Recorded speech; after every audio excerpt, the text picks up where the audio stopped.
On February 3, 2024, the US Central Command, CENTCOM, released a statement detailing joint strikes conducted by the US and UK, targeting the Houthi rebels in Yemen. The statement briefly answers three questions: when, where, and why. When, on February 3rd, around 11:30 p.m. Sana time, which is 2:30 p.m. Central Standard Time. Where? At 13 locations within the terrorist-controlled area of Yemen. And why? To respond to increased destabilizing and illegal activities in the region. However, CENTCOM's statement didn't mention anything about the how, so let us fill you in. For these airstrikes, the US deployed the Navy's most advanced carrier-based multi-role strike fighters available today, the F/A-18EF Super Hornets. This fact raises another why question. Why were Super Hornets used to devastate the Houthis? Though, let's be honest, if you aren't familiar with the Red Sea crisis, the answer to the first why question, why were the Houthis targeted, won't mean much to you. So let's give you proper answers to any questions you might have about this situation. Let's start with what exactly happened on February 3rd. As mentioned, multilateral coalition strikes were launched against the Houthis, who had been redesignated as terrorists by the US Department of State on January 17th. These strikes were primarily conducted by CENTCOM forces and the British Armed Forces, with support from Australia, Bahrain, Canada, Denmark, the Netherlands, and New Zealand. The strikes hit 36 targets across 13 locations in Houthi-controlled Yemen, including underground storage facilities, command and control centers, unmanned aerial vehicle (UAV) storage and operation sites, missile systems, radar installations, and helicopters. But why these targets? Because they were used either directly or indirectly to attack international merchant vessels, the Royal Navy and the US Navy ships in the Red Sea, Bab el-Mandeb Strait, and the Gulf of Aden. Based on the targets involved in these strikes, it's easy to conclude that the US and UK intended to degrade Houthi capabilities to continue their unlawful attacks on vessels in the region. If you're well versed in US military equipment, the list of targets will also tell you why the Super Hornets were used. If not, don't worry, we're about to break it down for you. When it comes to the equipment used for the strikes, one location is of particular importance: the underground storage facilities. The February 3rd statement by CENTCOM is the first time these facilities were included in the target list. The nature of these locations likely has something to do with the choice of fighter jets used to strike them. You see, the Super Hornets can release GBU-24 Paveway 3 bombs that offer unique functionality. Namely, these 2,000-pound laser-guided bombs can penetrate hardened structures before exploding, making them ideal for striking underground facilities like bunkers and command centers. The GBU-24 bombs are precise enough to fly down ventilation shafts into hardened targets, but they do need to be controlled by the aircrew until impact. This makes them different from the Joint Direct Attack Munition (JDAM) weapons deployed in the region, as these use GPS-guided bombs. Besides the underground facilities, another target on the list was taken out by the Super Hornets, the Houthi radar installations. However, this time, the US used a specialized variant of the two-seated Super Hornets, the EA-18G Growler. The Growler is a carrier-based electronic warfare aircraft that can carry extensive radar jamming equipment, as well as the AGM-88 HARMS. To understand the purpose of these missiles, all you need to know is what HARMS stands for, which is High-Speed Anti-Radiation Missile. In other words, AGM-88 HARMS home in on surface-to-air radar systems and neutralize them. These two uses alone should tell you how versatile the Super Hornets are. They also warrant a closer look at the Boeing F/A-18EF Super Hornet weapon series. The Super Hornet is the Navy's primary strike and air superiority aircraft. It's an updated version of the original Hornet, the McDonnell Douglas F/A-18 Hornet. So what makes this new Hornet iteration super? The short answer is enhancements in size, range, and capabilities. But if you're looking for more details, let's look at some numbers. The Super Hornet features a roughly 20% larger airframe than the original Hornet. This airframe is also 7,000 pounds heavier when empty and can carry 15,000 pounds more than the F/A-18 Hornet. The same applies to the internal fuel department, as the Super Hornet can carry 33% more internal fuel. The result? This highly advanced aircraft has a 41% longer mission range and 50% higher endurance. Talk about impressive. Of course, the significantly larger weight means that the catapult and arresting system must be set differently. Interestingly, the Super Hornet was supposed to be even heavier by as many as 400 pounds. However, Boeing managed to keep its weight lower while still meeting all the necessary performance requirements. Speaking of performance, the Super Hornet can perform virtually any mission in the tactical spectrum. In this video, you've already heard how it performs in two of these mission types: night strikes with precision-guided weapons and the suppression of enemy air defenses. However, the combat-proven Super Hornet can also be sent on a number of missions like day strikes with precision-guided weapons, fighter escort, close and deep air support, maritime strike, forward air control, tanker missions, reconnaissance, and others. Impressive, right? Well, we're just getting started. During these missions, the Super Hornet can also be armed with a wide range of munitions, in addition to the Paveway laser-guided bombs and AGM-88 HARMs we mentioned. In the intense strikes in Yemen, the Super Hornet showcased its versatility and power. It wasn't just equipped with the standard loadout, this fighter jet was armed for a diverse range of threats. For taking down Houthi drones, it carried the agile AIM-9 Sidewinder short-range air-to-air missiles, and to counter enemy ship missiles, it deployed the AIM-120 AMRAAM, capable of beyond-visual-range strikes.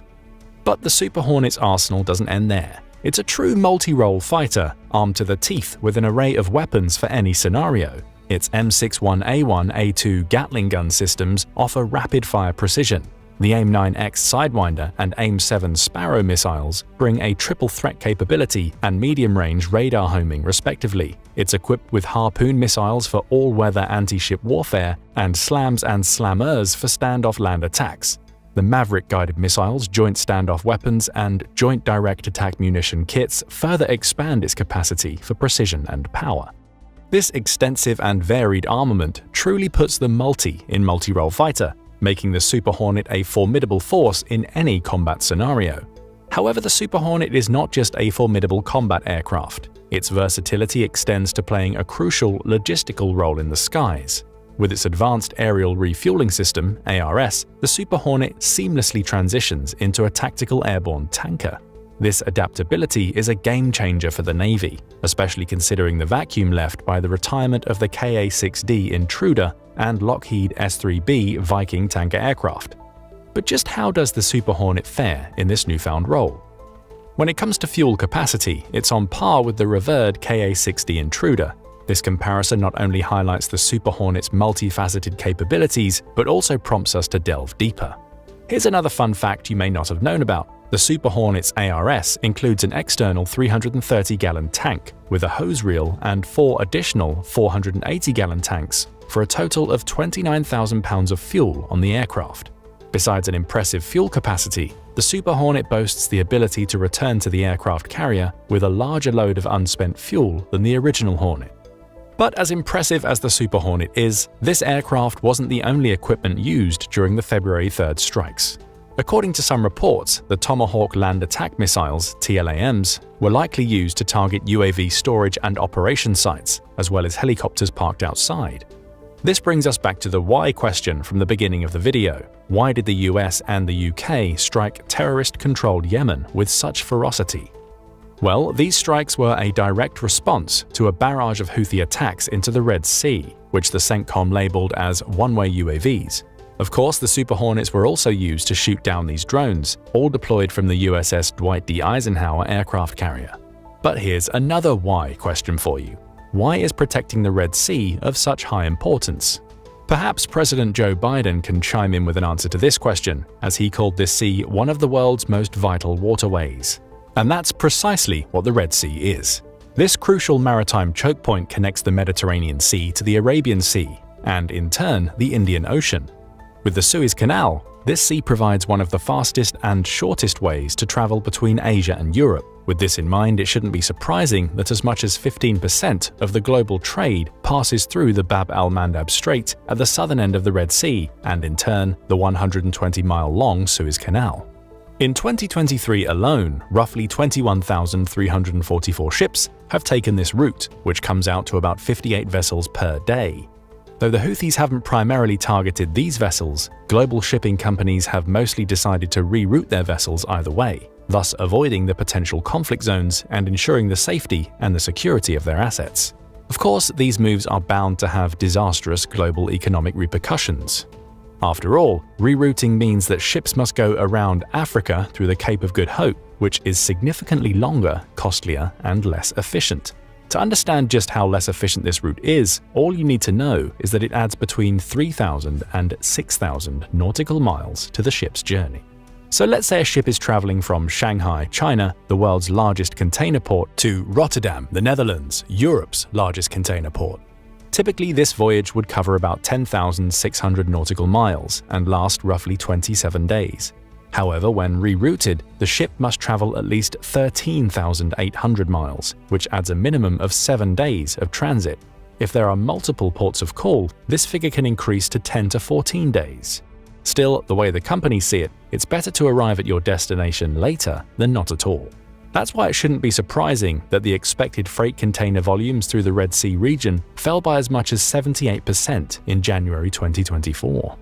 But what do the Houthis gain from such a massive disruption to global trade? Or in other words, why did they even start wreaking havoc on the Red Sea region? To understand the answer to this question, you must first learn who the Houthis truly are. If you ask the US Department of State, the answer is simple: they're a specially designated global terrorist group. But if you look at the Houthi movement from their perspective, they see themselves as a political and religious faction seeking representation and autonomy for their community, the Zaidi Shia Muslim minority in Yemen. Of course, this still doesn't explain their actions in the Red Sea, but bear with us, it will all make sense soon. You see, the Houthis, or Ansar Allah, as they're officially known, are part of the Iranian-led Axis of Resistance. Beside the Houthis, the informal political and military coalition includes the Syrian government, Hezbollah, a Lebanese political party and militant group, and various Palestinian militant groups, including Hamas. Most of these groups are designated as terrorist organizations by the US, with Syria designated as a state sponsor of terrorism since 1979. Unsurprisingly, the US is exactly who this coalition sees as the enemy, together with other powerful Western nations. The same goes for the Arab countries of the Persian Gulf and Israel. Now that both Israel and Palestine are in the picture, you might see where we're going with this one. Yes, the Houthi attacks in the Red Sea started shortly after Hamas's October 7th attacks on Israel, which claimed around 1,200 lives.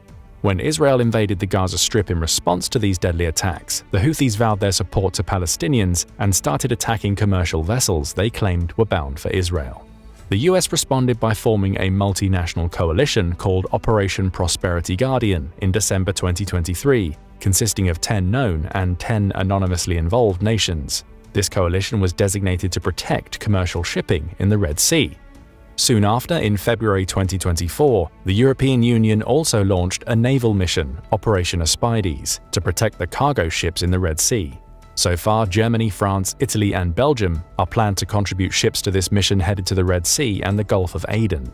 But as important as Operation Prosperity Guardian is, not all US attacks have been part of this military operation.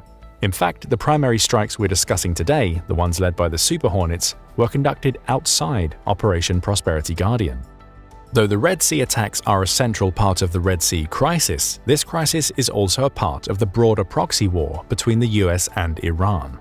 After all, Iran is who presumably arms the Houthis, enabling them to target ships and cause chaos in the Red Sea. Though Iran denies these claims, it's abundantly clear that the Houthis couldn't operate at such a high level without the arms, training, and intelligence of one of the strongest armed forces in the world. That's how the Red Sea crisis has been able to become a tit-for-tat military standoff between the Iran-backed Houthi movement and the US and its allies. On their own, the Houthis would never be powerful enough to stand up to, let alone provoke, the most powerful military power in the world. With this in mind, let's go through the most significant developments in the Red Sea crisis before and after the Super Hornets got involved. In early November, the Dwight D. Eisenhower Carrier Strike Group, IKE-CSG, arrived in the Middle East amid rising regional tensions. This is also when intense Houthi attacks were taking place on the vessels in the Red Sea began. On November 19th, the Houthis landed a helicopter on the Galaxy Leader, a Bahama-flagged and British-owned carrier traveling from Turkey to India. They seized the vessel and rerouted it to the Hodeida port in Yemen. As of February 2024, the entire crew aboard this ship, 25 seafarers, is still held captive. Since the seizure of the Galaxy Leader, at least 40 ships have been attacked by the Houthis, primarily in the southern Red Sea. The Bab el-Mandeb Strait seems to be their location of choice, as they often attack vessels as soon as they enter the strait.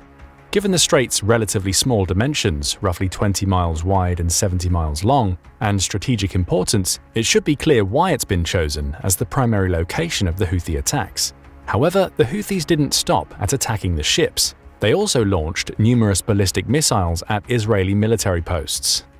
Most of the initial Houthi threats were identified and neutralized by the Israeli Defense Forces (IDF). The first notable time the US IKE-CSG got involved was on December 6th, when the USS Mason shot down a drone launched from Yemen. Throughout December, the US forces continued downing a barrage of drones and missiles sent over the southern Red Sea. Toward the end of this month, the F-18 Super Hornets had their first notable engagement in the Red Sea. Launched from the USS Laboon on December 26th, these fighter aircraft destroyed 12 one-way attack drones, 2 land attack cruise missiles, and 3 anti-ship ballistic missiles fired from Houthi-controlled Yemen. This is roughly the same time that Operation Prosperity Guardian was established. However, the situation didn't get any better after December 2023. In fact, the conflict only intensified in January 2024. On January 10th, the Houthis launched a large-scale attack against some of the IKE-CSG vessels, as well as the USS Laboon and HMS Diamond, with at least 21 UAVs and missiles involved. The US responded on January 12th, bombing dozens of Houthi-linked targets in Yemen, together with the UK and other allies. It also marked the first time Houthi targets in Yemen were bombed since the beginning of the Red Sea crisis. This time, the Tomahawk missiles were used to strike 28 locations within Houthi-controlled Yemen, killing 5 Houthi fighters and injuring 6. Like the February attacks we discussed at the beginning of this video, these locations primarily included command and control centers, munitions depots, production facilities, launching systems, and air defense radar systems. All in all, over 100 precision-guided munitions of various types were used to strike these locations. Besides US Tomahawk missiles, the UK Eurofighter Typhoon multi-role combat planes had a notable role in these strikes. 4 Typhoons left the Akrotiri Air Base in Cyprus just hours before the strikes, carrying a payload of 500-pound laser-guided paveway bombs. These joint US and UK strikes continued throughout January. Most notably, 14 missiles across Houthi-controlled areas in Yemen were destroyed on January 17th, while a January 22nd attack took care of 8 Houthi targets in the vicinity of Sana'a airfield. As for maritime combat, most Houthi missiles were shot down before they could cause any damage. However, a January 30th missile got close enough to the USS Gravely that the destroyer had to employ its close-in weapon system, CIWS, to down it. It's also the first time a CIWS was used in the Red Sea theater. This brings us to February, one step closer to the 3rd day of the month, when the US unleashed the Super Hornets on the Houthis. But what preceded this day? On February 1st, the Houthis fired several anti-ship ballistic missiles on the merchant vessels in the Red Sea. Luckily, all of these missiles hit the water before causing any damage. The very next day, the Houthis launched nearly a dozen UAVs, all shot down by USS Carney and USS Laboon. Super Hornets armed with the Sidewinder short-range missiles likely took part in these counter-operations. Having had enough, the US and UK launched the February 3rd attack on dozens of Houthi locations, undoubtedly the largest-scale operation in the Red Sea crisis. The Houthi spokesman, Mohammed al-Bukaiti, responded to these strikes by declaring that the group would meet escalation with escalation. Houthi media also listed the names of 17 fighters killed during these strikes, following public funerals in Yemen's capital Sana'a. However, despite the Houthi threats, most of the devastating attacks following the February 3rd strikes were launched against them, not by them. For instance, on February 24th, the US and UK conducted another joint airstrike, hitting 18 targets across 8 locations in the Houthi-controlled zones of Yemen. Again, these targets were underground weapons storage facilities, radars, helicopters, and UAV systems. With the inclusion of underground locations, you can already guess which equipment made another appearance. That's right, the Super Hornets. As for the British forces, the British Ministry of Defence said that 4 Typhoon fighter jets, supported by 2 Voyager tankers, participated in these strikes.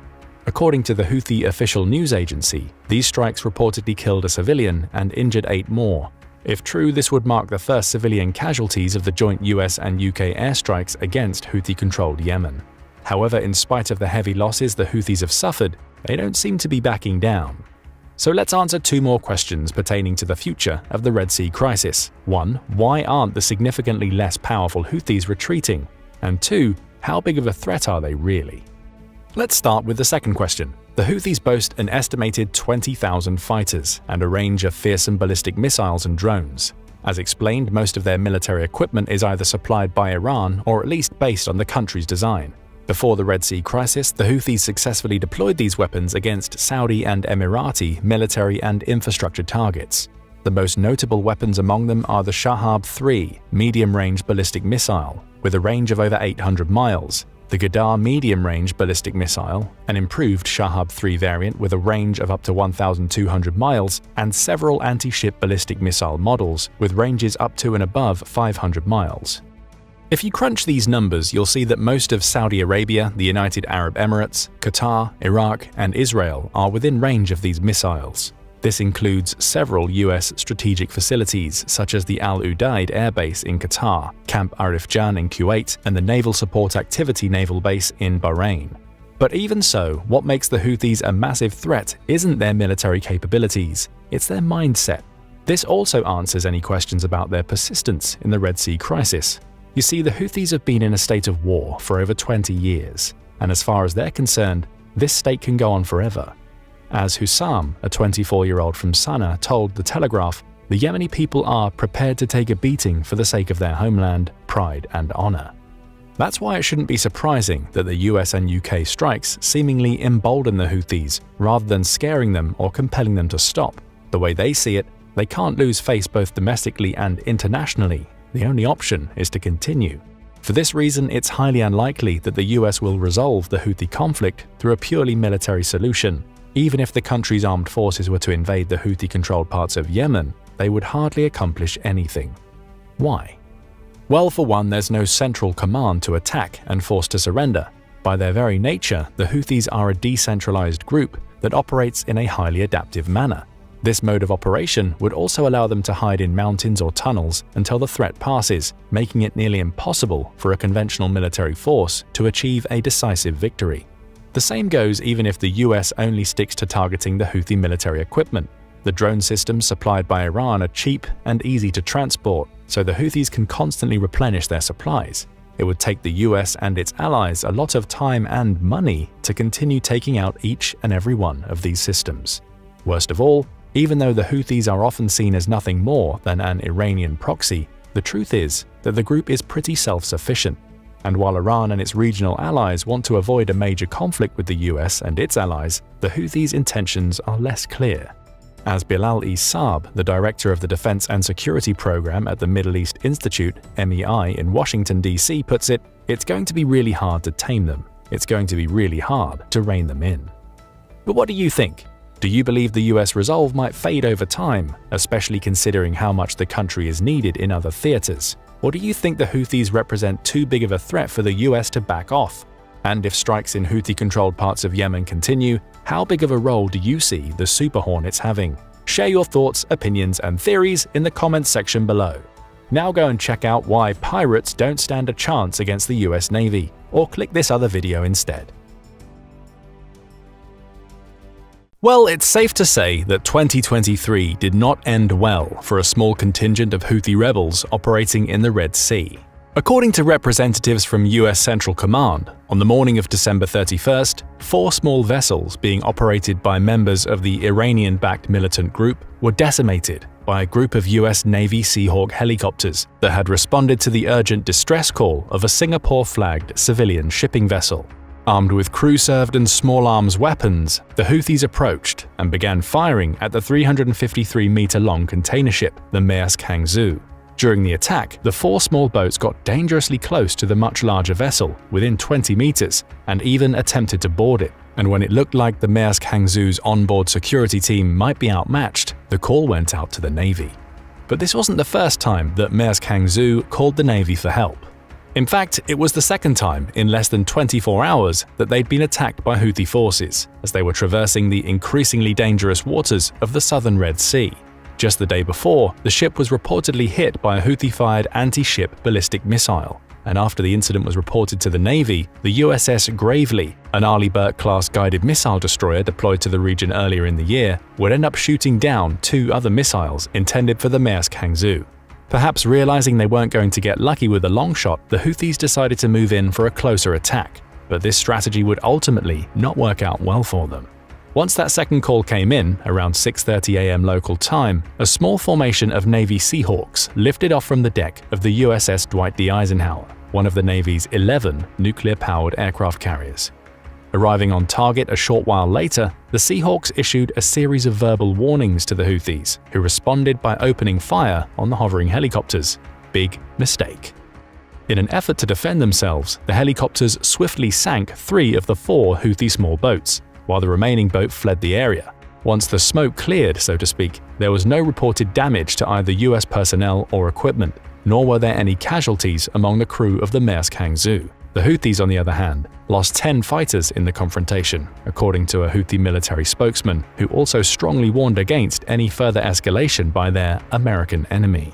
To annihilate the attacking Houthis, the SEAHAWK gun crews likely relied upon a combination of their 2 primary weapon systems, the versatile and reliable 7.62mm M240 machine gun, which can be mounted in a side door or window, or the 50 caliber GAU-21, also known as the M3M. These are both formidable weapons that can provide essential offensive and defensive capabilities. The tried and tested M240 has been renowned for its accuracy and sustained firepower since the late 1970s, and its versatility allowed the SEAHAWK's crew to engage their targets with deadly precision.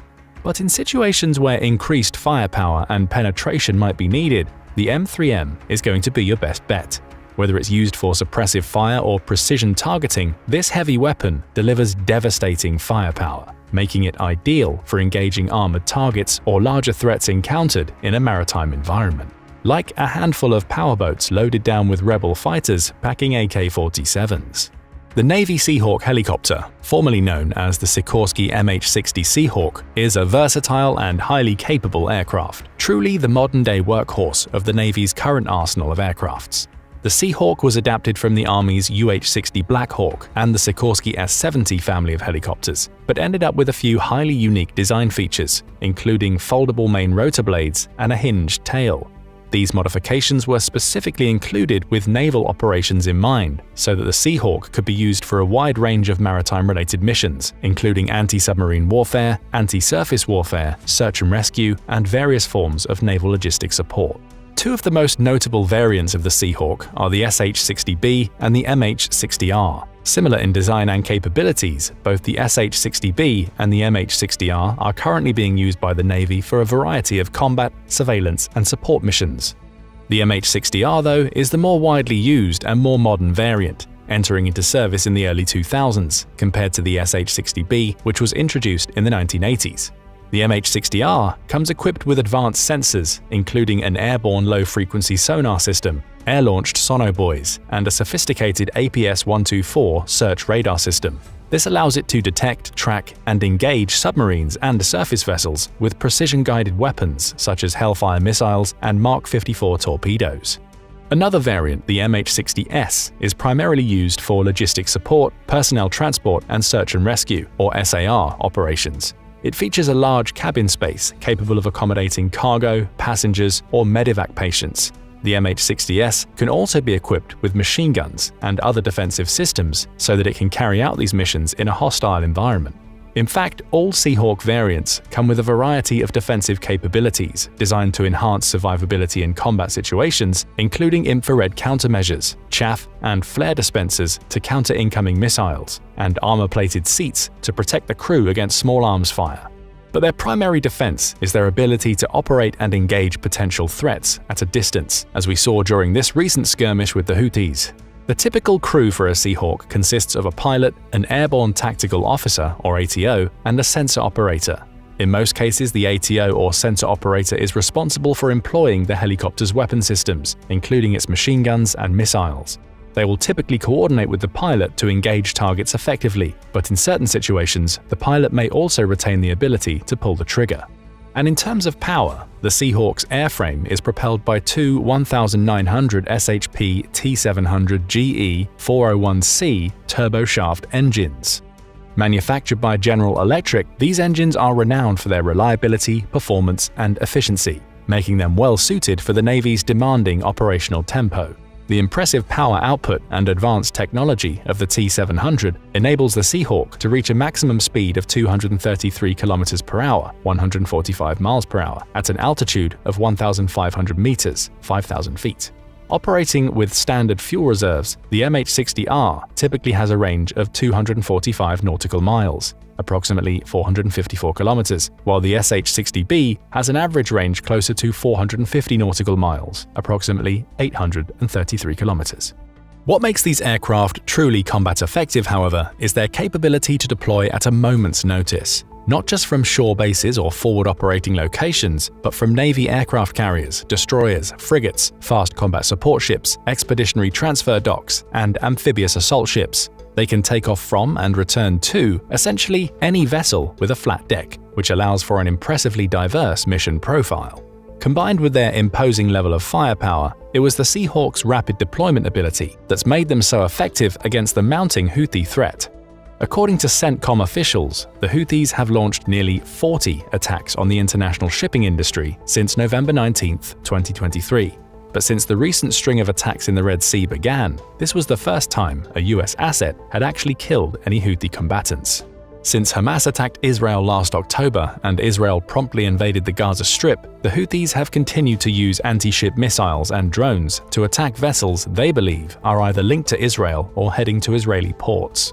And as a consequence, a number of shipping companies have diverted their vessels around this area of the Red Sea, which has resulted in daunting delays and other global supply chain issues.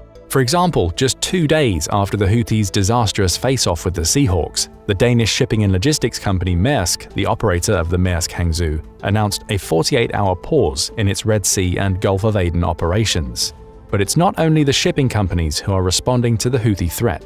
Back in December, in response to increased hostility from the Houthis and rising fears within the commercial shipping sector, the US Department of Defense launched Operation Prosperity Guardian, a security initiative that would bring together maritime forces from the United Kingdom, Bahrain, Canada, France, Italy, Netherlands, Norway, Seychelles, and Spain in an attempt to address the navigation and security challenges in the Red Sea and Gulf of Aden. According to US Defense Secretary Lloyd Austin, the new initiative's forces will operate under the umbrella of a previously established multinational naval partnership called the Combined Maritime Forces. They will also fall under the leadership of Task Force 153, a US Navy-led initiative that's based in Bahrain and is focused on maritime security in the Red Sea.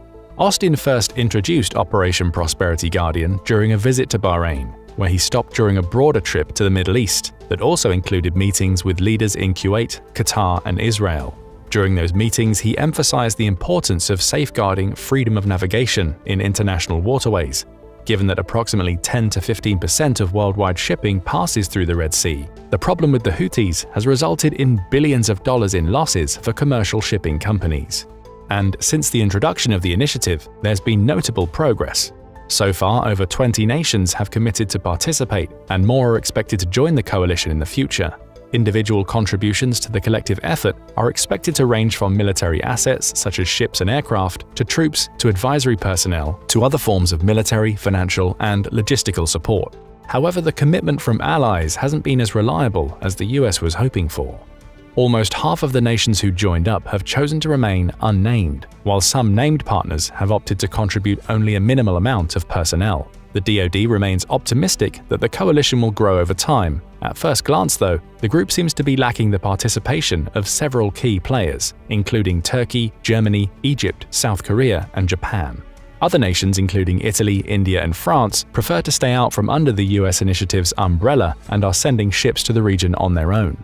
But while these individual deployments may, in the long run, contribute to Prosperity Guardian's success, they also send the message that even some of America's closest allies remain hesitant to publicly align themselves, which isn't fully unexpected given the long-burning firestorm of controversy surrounding the West's participation in Middle East affairs. Even though the overall goal of Prosperity Guardian is to boost the confidence of commercial shipping companies so that they'll feel safe returning to business as usual, the unenthusiastic response from some of the US's most powerful allies does raise some concerns for the folks in Washington. At its inception, policymakers in DC had hoped this new operation would have similar success to international counter-piracy efforts in Somalia, but that hasn't been the case. Probably because there are some clear differences in the Houthi threat, perhaps the most notable being the highly political nature behind the Houthis' motivation. The Houthis have made it perfectly clear that Israel's invasion of Gaza and the West's increased meddling is their primary driver for these attacks. And as the Biden administration continues to offer its support to Tel Aviv, many nations remain very hesitant to appear as though they're taking a definitive side in the conflict. This is particularly true of the Middle Eastern and North African states that have previously expressed support for Palestine, as well as European countries with a mostly pro-Palestinian voting population. A realistic long-term strategy is also a concern for Washington. Many are already asking, how long can the US maintain an impactful presence in the region? And if the US were to leave, wouldn't that just open the opportunity for future Houthi attacks? With new crises emerging regularly, the US resources are getting stretched further and further, which means that without a reliable, long-term international partnership, the US cannot guarantee freedom of navigation and safe transit along the Gulf of Aden and Red Sea. A recent estimate by US officials claimed that over 2,000 ships have been forced to change course to avoid the Houthi threat plaguing the Red Sea. In the past, the Houthis have used anti-ship cruise missiles, anti-ship ballistic missiles, explosive surface drones, and aerial drones to intimidate or attack both civilian and military vessels. But recently they've decided to try out another approach, an underwater attack. According to a recent report from CENTCOM, the Navy carried out a series of self-defense strikes in Houthi-controlled waters around Yemen against what they described as an unmanned underwater vessel, or UUV, as well as another uncrewed surface vessel, USV, and 3 mobile anti-ship cruise missiles. This marked the first instance of US forces encountering an underwater threat since the escalation of the Houthi attacks began. Just a few days before the UUV incident, CENTCOM issued a press release regarding the US Coast Guard's capture of an Iranian weapons shipment intended for Houthi forces in Yemen. CENTCOM hadn't yet released specific details about the Houthi UUV destroyed by the Navy, but the photographs taken by the Coast Guard showed a propeller or screw section that's consistent with UUVs used by Iran, revealing a clear point of connection between Iran and the newly emerging Houthi UUV threat.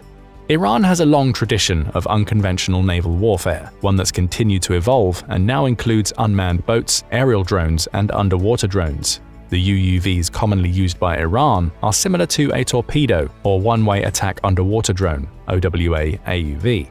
These generally have a greater range than a torpedo, but are slower, which makes them more effective against static targets such as ships in port or at anchor. The UUVs typically used by Iran can also be fitted with a short mast, so it can be observed as it makes its way toward its intended target. It's also possible that Iran's UUVs can be remotely operated by a wire similar to wire-guided torpedoes, which would allow them to engage a moving target. Iran is believed to have used similar devices against tankers off the coast of the United Arab Emirates. Hamas, too, has attempted to use similar vehicles against Israel's offshore energy infrastructure. The Houthis' newfound interest in the use of UUVs could become a huge problem for the Navy and its allies, for underwater weapons are inherently harder to detect and counter than surface vessels. A UUV is more likely to remain undetected until it actually impacts its target, and because the point of impact is typically below the waterline, there's a significantly increased risk of the vessel being sunk. A warship hoping to counter an underwater attack must also rely on a very different set of tactics. One technique is using an explosive-laden surface drone, or USV, like the ones Ukrainian forces have been using against similar Russian threats. So far, though, the Navy has been highly successful in thwarting both the Houthis' surface and underwater attacks, but there's no telling how they will adapt or what other capabilities Iran might supply them with. For this will likely not be the last shipment of Iranian weapons that gets intercepted on its way to the Houthis. Nor was it the first. Since April 2015, in fact, the US military has intercepted at least 5 other shipments. Among other weapons and munitions, these shipments included thousands of AK-47s, anti-tank missiles, and even a few sniper rifles. But how do we know they came from Iran? By analyzing the recorded GPS data for each of the vessels and from information gathered from interrogating the crews, the Navy was able to determine the ships originated from Iran, likely the Bandar Abbas port, located on the southern coast along the Persian Gulf. This news didn't come as a surprise to officials from Saudi Arabia, who have long insisted that the Houthis were being supported by Iran. The intercepted shipments did, however, add credibility to those claims. But that didn't deter the Iranian Foreign Ministry from insisting that these claims were completely false. Along with the Coast Guard, the USS Gravely has also been staying busy, recently shooting down another anti-ship cruise missile launched from Houthi-controlled territory in Yemen. This attempted attack followed one that targeted the USS Carney, another Navy destroyer patrolling near the Gulf of Aden. In both cases, the ships destroyed the Houthi missiles fired at them, and they were able to avoid any damage or injuries to the crew. The Houthis have been eager to take responsibility for these recent attacks, in some cases perhaps too eager. According to US defense officials, the Houthis have even gone so far as to take credit for attacks that never happened. For example, they recently claimed to have targeted a Navy expeditionary mobile base, the USS Louis B. Puller, located in the Gulf of Aden, but the Navy says there was no such attack. Alongside Hamas and Hezbollah, the Houthis have declared themselves to be part of the Iranian-led so-called Axis of Resistance, or the unofficial league of extremist groups who've aligned themselves against Israel, the US, and the West more generally. According to experts, though, the Houthis' true motivations and political ideologies remain somewhat vague and contradictory. Originally, Houthi insurgents set out to imitate Hezbollah. They wanted to have power over the region without actually ruling. But the Houthis have always been on the outside, a militia group that's now only started to dabble in politics, and as a result, their Hezbollah-like denunciation of both the US and Israel often appears to be mostly for show. Despite their jihadist rhetoric, it's possible that they're simply another extremist faction looking to capitalize on the spoils of corruption. Originally known as the Ansar Allah, or Partisans of God, the Houthis later adopted the name of the movement's late founder, Hussein Badruddin al-Houthi. Emerging in northern Yemen in the 1990s, largely as a reaction to the rising Saudi influence in the region, the Houthis are a Shia Muslim political religious faction that, at the moment, controls a large portion of northern Yemen, including much of the Red Sea coastline, where they run a de facto government that collects taxes and prints its own money. Since 2004, they have been actively fighting against Yemen's Sunni-majority government, and it's no coincidence that around this same time, Yemeni President Ali Abdullah Saleh began calling for the arrest of hundreds of Houthis and even offered a reward for the capture of the group's founder. Tensions exploded a few months later when the older al-Houthi was killed, and his younger brother, Abdul Malik al-Houthi, stepped up to take command. Sporadic clashes between the Houthis and government forces continued for the next few years, leaving hundreds dead on both sides until a brief ceasefire was agreed upon in March 2006. Saleh even granted amnesty to some 600 previously captured Houthi fighters, but by early 2007, they again found themselves at war. The fighting would continue for another 5 months until they could reach yet another ceasefire agreement. Things remained relatively cool for nearly a year until the fighting erupted again, and after a few months, around July 2008, Saleh would be forced to relinquish the Houthi-dominated Sadr governorate to the rebels.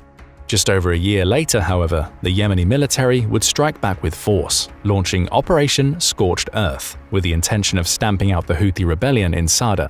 Around this time, the Houthis crossed over the border into Saudi Arabia and began engaging with Saudi forces in a series of cross-border clashes as well. The Saudis responded by launching airstrikes against the rebels and engaging in regular ground skirmishes.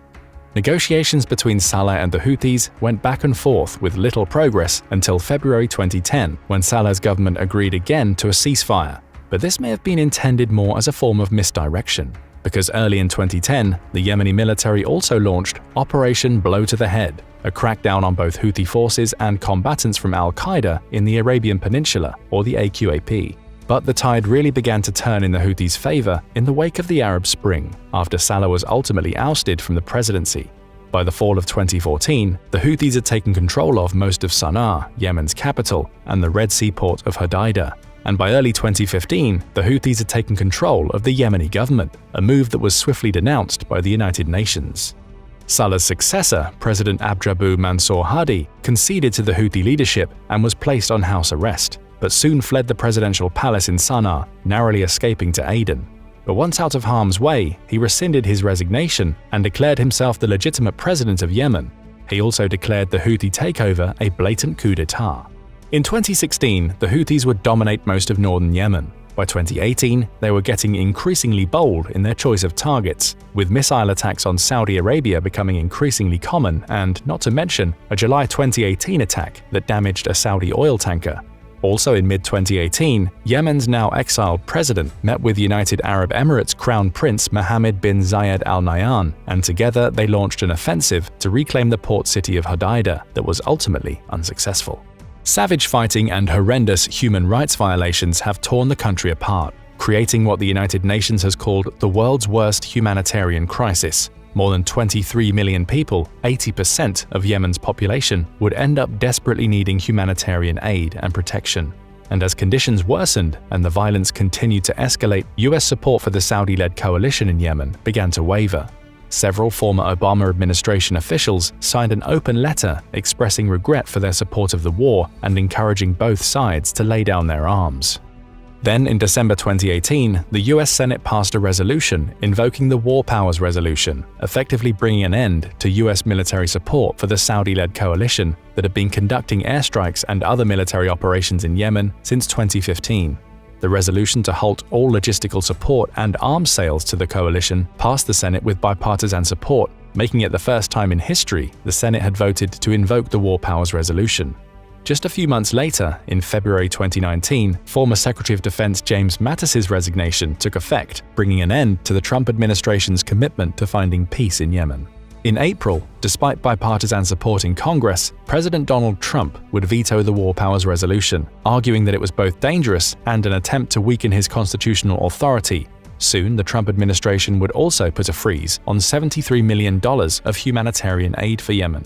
A decision that drew heavy criticism from humanitarian organizations and lawmakers who argued that cutting aid would only worsen a situation that was already terrible. And after the US took a big step back, it didn't take long for the UAE to follow, announcing in July 2019 that it had completed its troop drawdown in Yemen.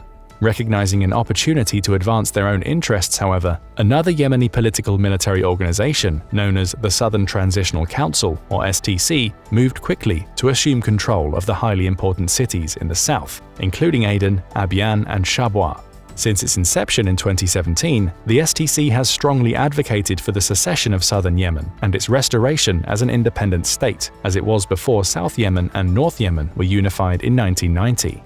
Prior to the merger, North and South Yemen existed as two separate entities, and when they were joined, the intention was to create a single, sovereign state known as the Republic of Yemen, with Aden as its capital. But conflicts between the two regions, fueled by political, economic, and social differences, immediately broke out, eventually erupting into a civil war in 1994 when the South rallied and tried to secede. And when the STC made its move around the end of August, the UAE jumped back into the mix, this time launching a series of air raids against Yemeni government forces who were en route to Aden, hoping to take control back from the STC. But wait, you're probably thinking, wasn't the UAE just fighting with the government against the Houthis to reclaim Hodeidah? They were, but it appears the UAE lost faith in President Hadi and Yemen's weakened central government. The dynamics and power struggles within Yemen are highly complex, but for the most part, they are based on the desire for control and national security amidst a series of violent conflicts. The UAE's support for the STC has probably been rooted in a combination of strategic, security, and geopolitical goals, with the overall aim of advancing its interests in Yemen and the broader Middle East region. And in terms of the Houthis, it's probably safe to say that the UAE thinks the STC will do a better job of countering that threat. Despite the drawdown of foreign troops and continually shifting alliances, the Houthis continue their campaign, launching Operation Victory from God against Saudi-led forces in the region. They also escalated their attacks on Saudi oil installations, including the use of drones to bomb oil processing facilities in Abqaiq and Quraysh in eastern Saudi Arabia. As a result of these attacks, Saudi Arabia loses nearly half of its oil output capacity. But while the Houthis are happy to take credit for the aggression, the international community blames Iran, because they're the ones who must have provided the technical expertise needed to carry out such attacks. At the start of 2021, the Trump administration designated the Houthis a foreign terrorist organization, FTO, but as soon as President Biden took over, he revoked the FTO designation.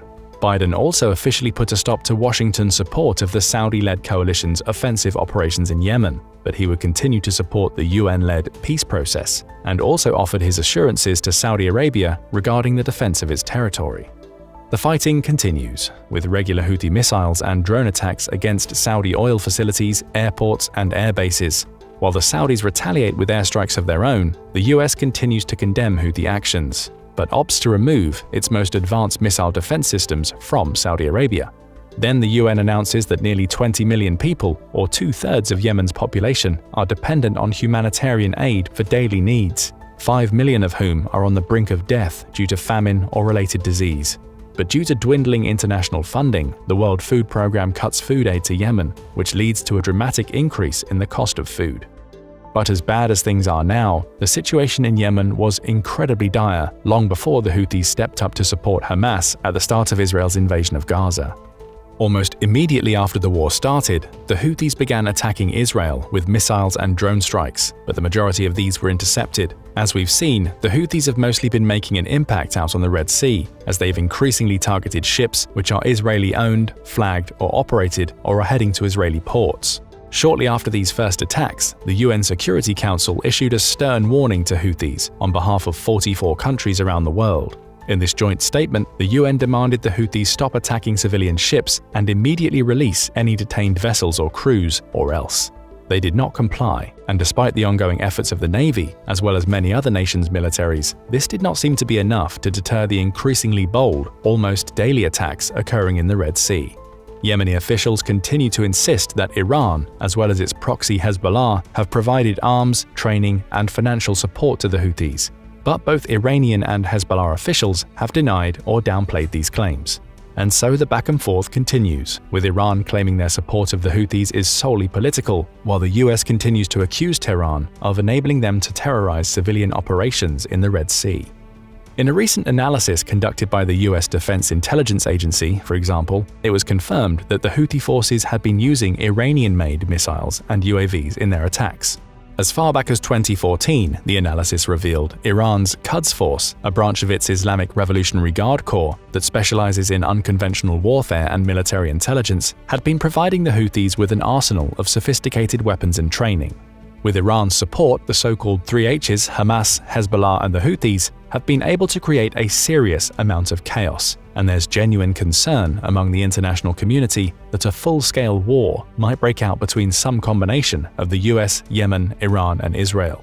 If Iran were to directly attack Israel or some American asset in retaliation to the Navy's continued attacks on the Houthis, or if the US were to ramp up their support of the Yemeni government, that might just be enough to spark the next major conflict in the Middle East. So far, the isolated attacks and skirmishes we've seen haven't been enough to warrant direct military action from Iran, and Iran's leaders have been taking a more pragmatic approach. Even if they don't approve of Israel's invasion of Gaza, it seems they'd rather avoid a war that would likely involve the US, a war they would likely not win. Even before the arrival of the Houthis, from the Persian Gulf to the Red Sea to the Mediterranean, tensions in this region had been smoldering for decades. The conflict between Palestine and Israel is one of the world's longest-running disputes. But it wasn't until the emergence of Hamas, as well as the other two H's, that the stage will be set for nearly 15 years of violent conflicts on the scale we're seeing today. Ever since the first major conflict erupted between Israel and Hamas in 2008, the Gaza Strip has experienced ongoing destruction and horrendous civilian casualties. But on October 7th, a whole new chapter of this war opened up. Many experts believe Hamas's sudden escalation of violence was intended to derail the potential peace agreement that was being brokered by the US between Saudi Arabia and Israel. As part of this agreement, Saudi Arabia intended to address Palestine's concerns in general, but the Palestinians were not directly involved in the discussions, and this did not sit well with Hamas or their supporters. After Hamas's highly coordinated and brutal attack on the State of Israel, which included various other Palestinian militant groups, including the Palestinian Islamic Jihad, or PIJ, October 7, 2023 would be called the deadliest days for Jews since the Holocaust. Around 1,400 people were killed, including IDF soldiers, families that were attacked in their homes, and attendees of an outdoor music festival. Most of the casualties were Israeli civilians, but a number of foreign nationals were also murdered in the attack, while an estimated 240 others were hauled back to the Gaza Strip as hostages. The next day, Israel officially declared itself to be at war with Hamas, prompting Prime Minister Netanyahu to warn Gazan residents that they'd better get out as soon as possible. Another day later, Israel began a full-on siege of the Gaza Strip, cutting off much of the region's supply of water, electricity, food, and fuel. Given the horrendous conditions and mounting casualties in Gaza, it's clear why Hamas is going to fight this one out to the bitter end.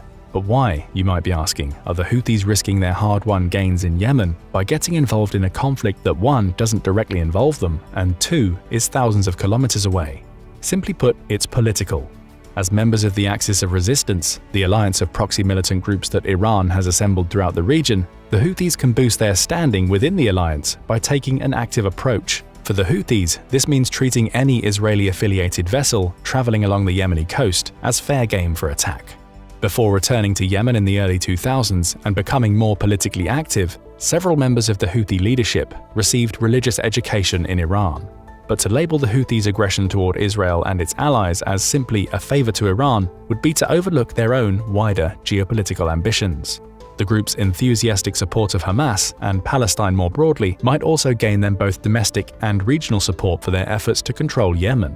But what do you think? Can the Houthis advance their own cause by aligning themselves with Hamas and Iran? As the Israel-Hamas war continues, will they become a more serious threat in the Red Sea? Even with Iran's support, will the Houthi threat ever be a match for the US Navy assets like the MH-60 SEAHAWK? Let us know in the comments. Now go and check out how F-18 Super Hornets devastated Houthi pirates, or click this other video instead. And don't forget to hit that subscribe button. In a high-stakes geopolitical chess game, could the United States and Iran, both desperately trying to sidestep a catastrophic war, inadvertently spiral into one? This terrifying scenario looms as tensions escalate under the watchful eyes of President Joe Biden and Iran's supreme leader, Ayatollah Ali Khamenei. In a dramatic turn of events, early February saw the US unleash retaliatory strikes against Iranian-aligned militants. But Biden has clearly stated that his goal is merely deterrence, not war, even if Iran is supplying weapons and training to groups currently attacking American, Israeli, and Western targets in Yemen, Syria, and Lebanon. But here's the twist: Iran denies direct control, claiming these groups are rogue actors. This shadow play doesn't ease the growing tension, which feels like a ticking time bomb, ready to ignite a broader conflict. Biden himself has hinted at a dangerous precipice where a multi-front war could erupt suddenly, trapping the US in a labyrinth with no clear exit. As the narrative unfolds, Iranian-supported militants have relentlessly targeted US troops mainly in Iraq. The burning question is, how deep does Iran's influence run within these militant groups? Are we witnessing a careful orchestration or a loose cannon scenario?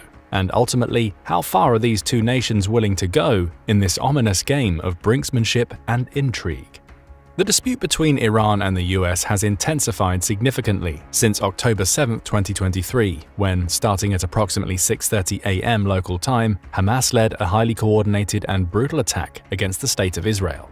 Along with a sizable contingent of Hamas fighters, the attacking force consisted of various other Palestinian militant groups, including the Palestinian Islamic Jihad or PIJ. The assault began with a massive barrage of more than 2,200 rockets, most of which were launched into Israel in the first 20 minutes. This opening salvo reportedly overwhelmed Israel's sophisticated anti-missile defense system known as the Iron Dome.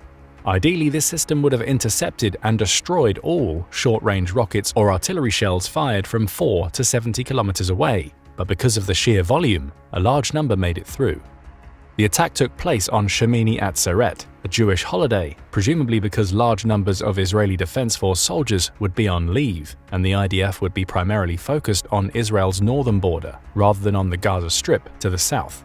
And as the rockets rained down on Israel, some 2,500 Hamas, PIJ, and other fighters stormed through Israel's fortified border using explosives and bulldozers to clear their path.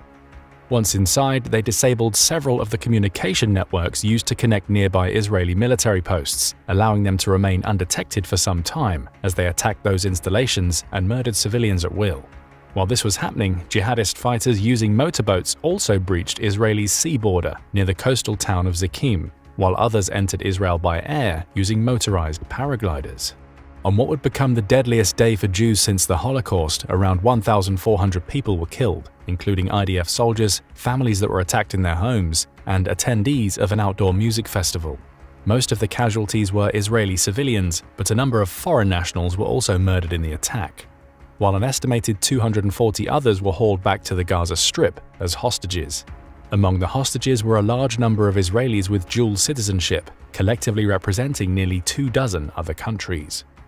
In the wake of this attack, the Israeli government vowed to destroy Hamas and remove it from power. and within hours, the IDF would kick off an intensive air campaign against Hamas forces in Gaza, as Israeli troops marched into the Palestinian enclave in preparation for the major ground operation to come. Israeli Prime Minister Benjamin Netanyahu also pledged to do his best to minimize civilian casualties, but also warned all Palestinians living in the northern region of the Gaza Strip that they'd better evacuate immediately and head south. But as the war in Gaza has raged on, the violence of the conflict has continued to escalate, right along with all the usual horrors of war, as well as the simmering tensions between several opposing nations. And this has left much of the international community asking, could the Israel-Gaza war spark a wider conflict, perhaps one involving the US and Iran? It's unsettling to think that escalation on this scale is possible, but given recent events, it's begun to seem increasingly possible, even inevitable. During the first few weeks of 2024 alone, a senior leader of Hamas, Salah al-Aruri, the chair of Hamas's political bureau, was killed during a carefully orchestrated airstrike on a Hezbollah stronghold south of Beirut, Lebanon. Then, in retaliation, the Shia Islamist extremist group Hezbollah launched a rocket attack against an Israeli air surveillance base on Mount Meron. Then the US, also in the spirit of retaliation, used a drone strike to assassinate one of the Hezbollah brigade's senior leaders in Iraq, while the Houthis, another Yemeni group of Iran-backed rebels, traded fire with the US Navy. And with every one of these strikes and counterstrikes, the likelihood that the war in Gaza will spill out across the region increased dramatically. As things stand, we're getting dangerously close to the end of a decades-old standoff, with the US and Israel on one side and Iran and its allied militant groups on the other. A few more wrong moves, and this violent chess match might erupt into a full-on war of nations that drags much of the Middle East region into chaos. With this sort of conflict, though, it's difficult to know what the tipping point will be. For example, the recent rocket attack against the base on Mount Meron came just one day after Hezbollah leader Syed Hassan Nasrallah said he must respond to the death of al-Aruri, even though Israel has yet to claim responsibility for the attack. As the commander in charge of Hamas operations in the West Bank and one of the founders of the military wing of Hamas, the Izzuddin al-Qassam brigades, al-Aruri wasn't a nobody. In fact, he was a crucial link in the chain connecting Hamas, Iran, and Hezbollah. After the civil war in Syria began, and Hamas chose to side not with the Bashar al-Assad regime but with the opposition, a rift emerged, with Hamas clearly on one side and Iran and Hezbollah firmly on the other. Over the last 5 years, however, al-Aruri has been deeply involved in re-establishing that alliance, even leading negotiations between Hamas, Iran, and Hezbollah leadership. This could certainly be why Nasrallah was so compelled to retaliate. In the short term, things might be difficult for Hamas, but as it's done in the past when other leaders have been assassinated by Israel, the group will likely survive the death of al-Aruri. But if nothing was done to avenge such a high-status player like Aruri, then all of Lebanon might become vulnerable to Israeli attack. As far as we know, there's still no evidence that Iran or Hezbollah played a direct role or even knew about the October 7th attack before it happened. But given Israel's swift, heavy-handed response, truly one of the most devastating military campaigns of the 21st century, Iran and its allies across the region have had no choice but to get involved. For if Iran were to leave Hamas to face Israel's retribution on their own, it would potentially risk undoing a military alliance that's been evolving since the 1979 Islamic Revolution. But by backing Hamas, indirectly at least, Iran appears to have put itself on a direct collision course with the West. And yet, to avoid dragging its benefactor into a full-scale war, Hezbollah especially will need to tread carefully. It can't simply tolerate US attacks, like the airstrike in Beirut that killed al-Aruri, without looking weak or unreliable. But if their retaliatory actions end up sparking a war between, let's say, Israel and Lebanon, a country that's already facing a severe economic crisis, this might be too heavy a price to pay.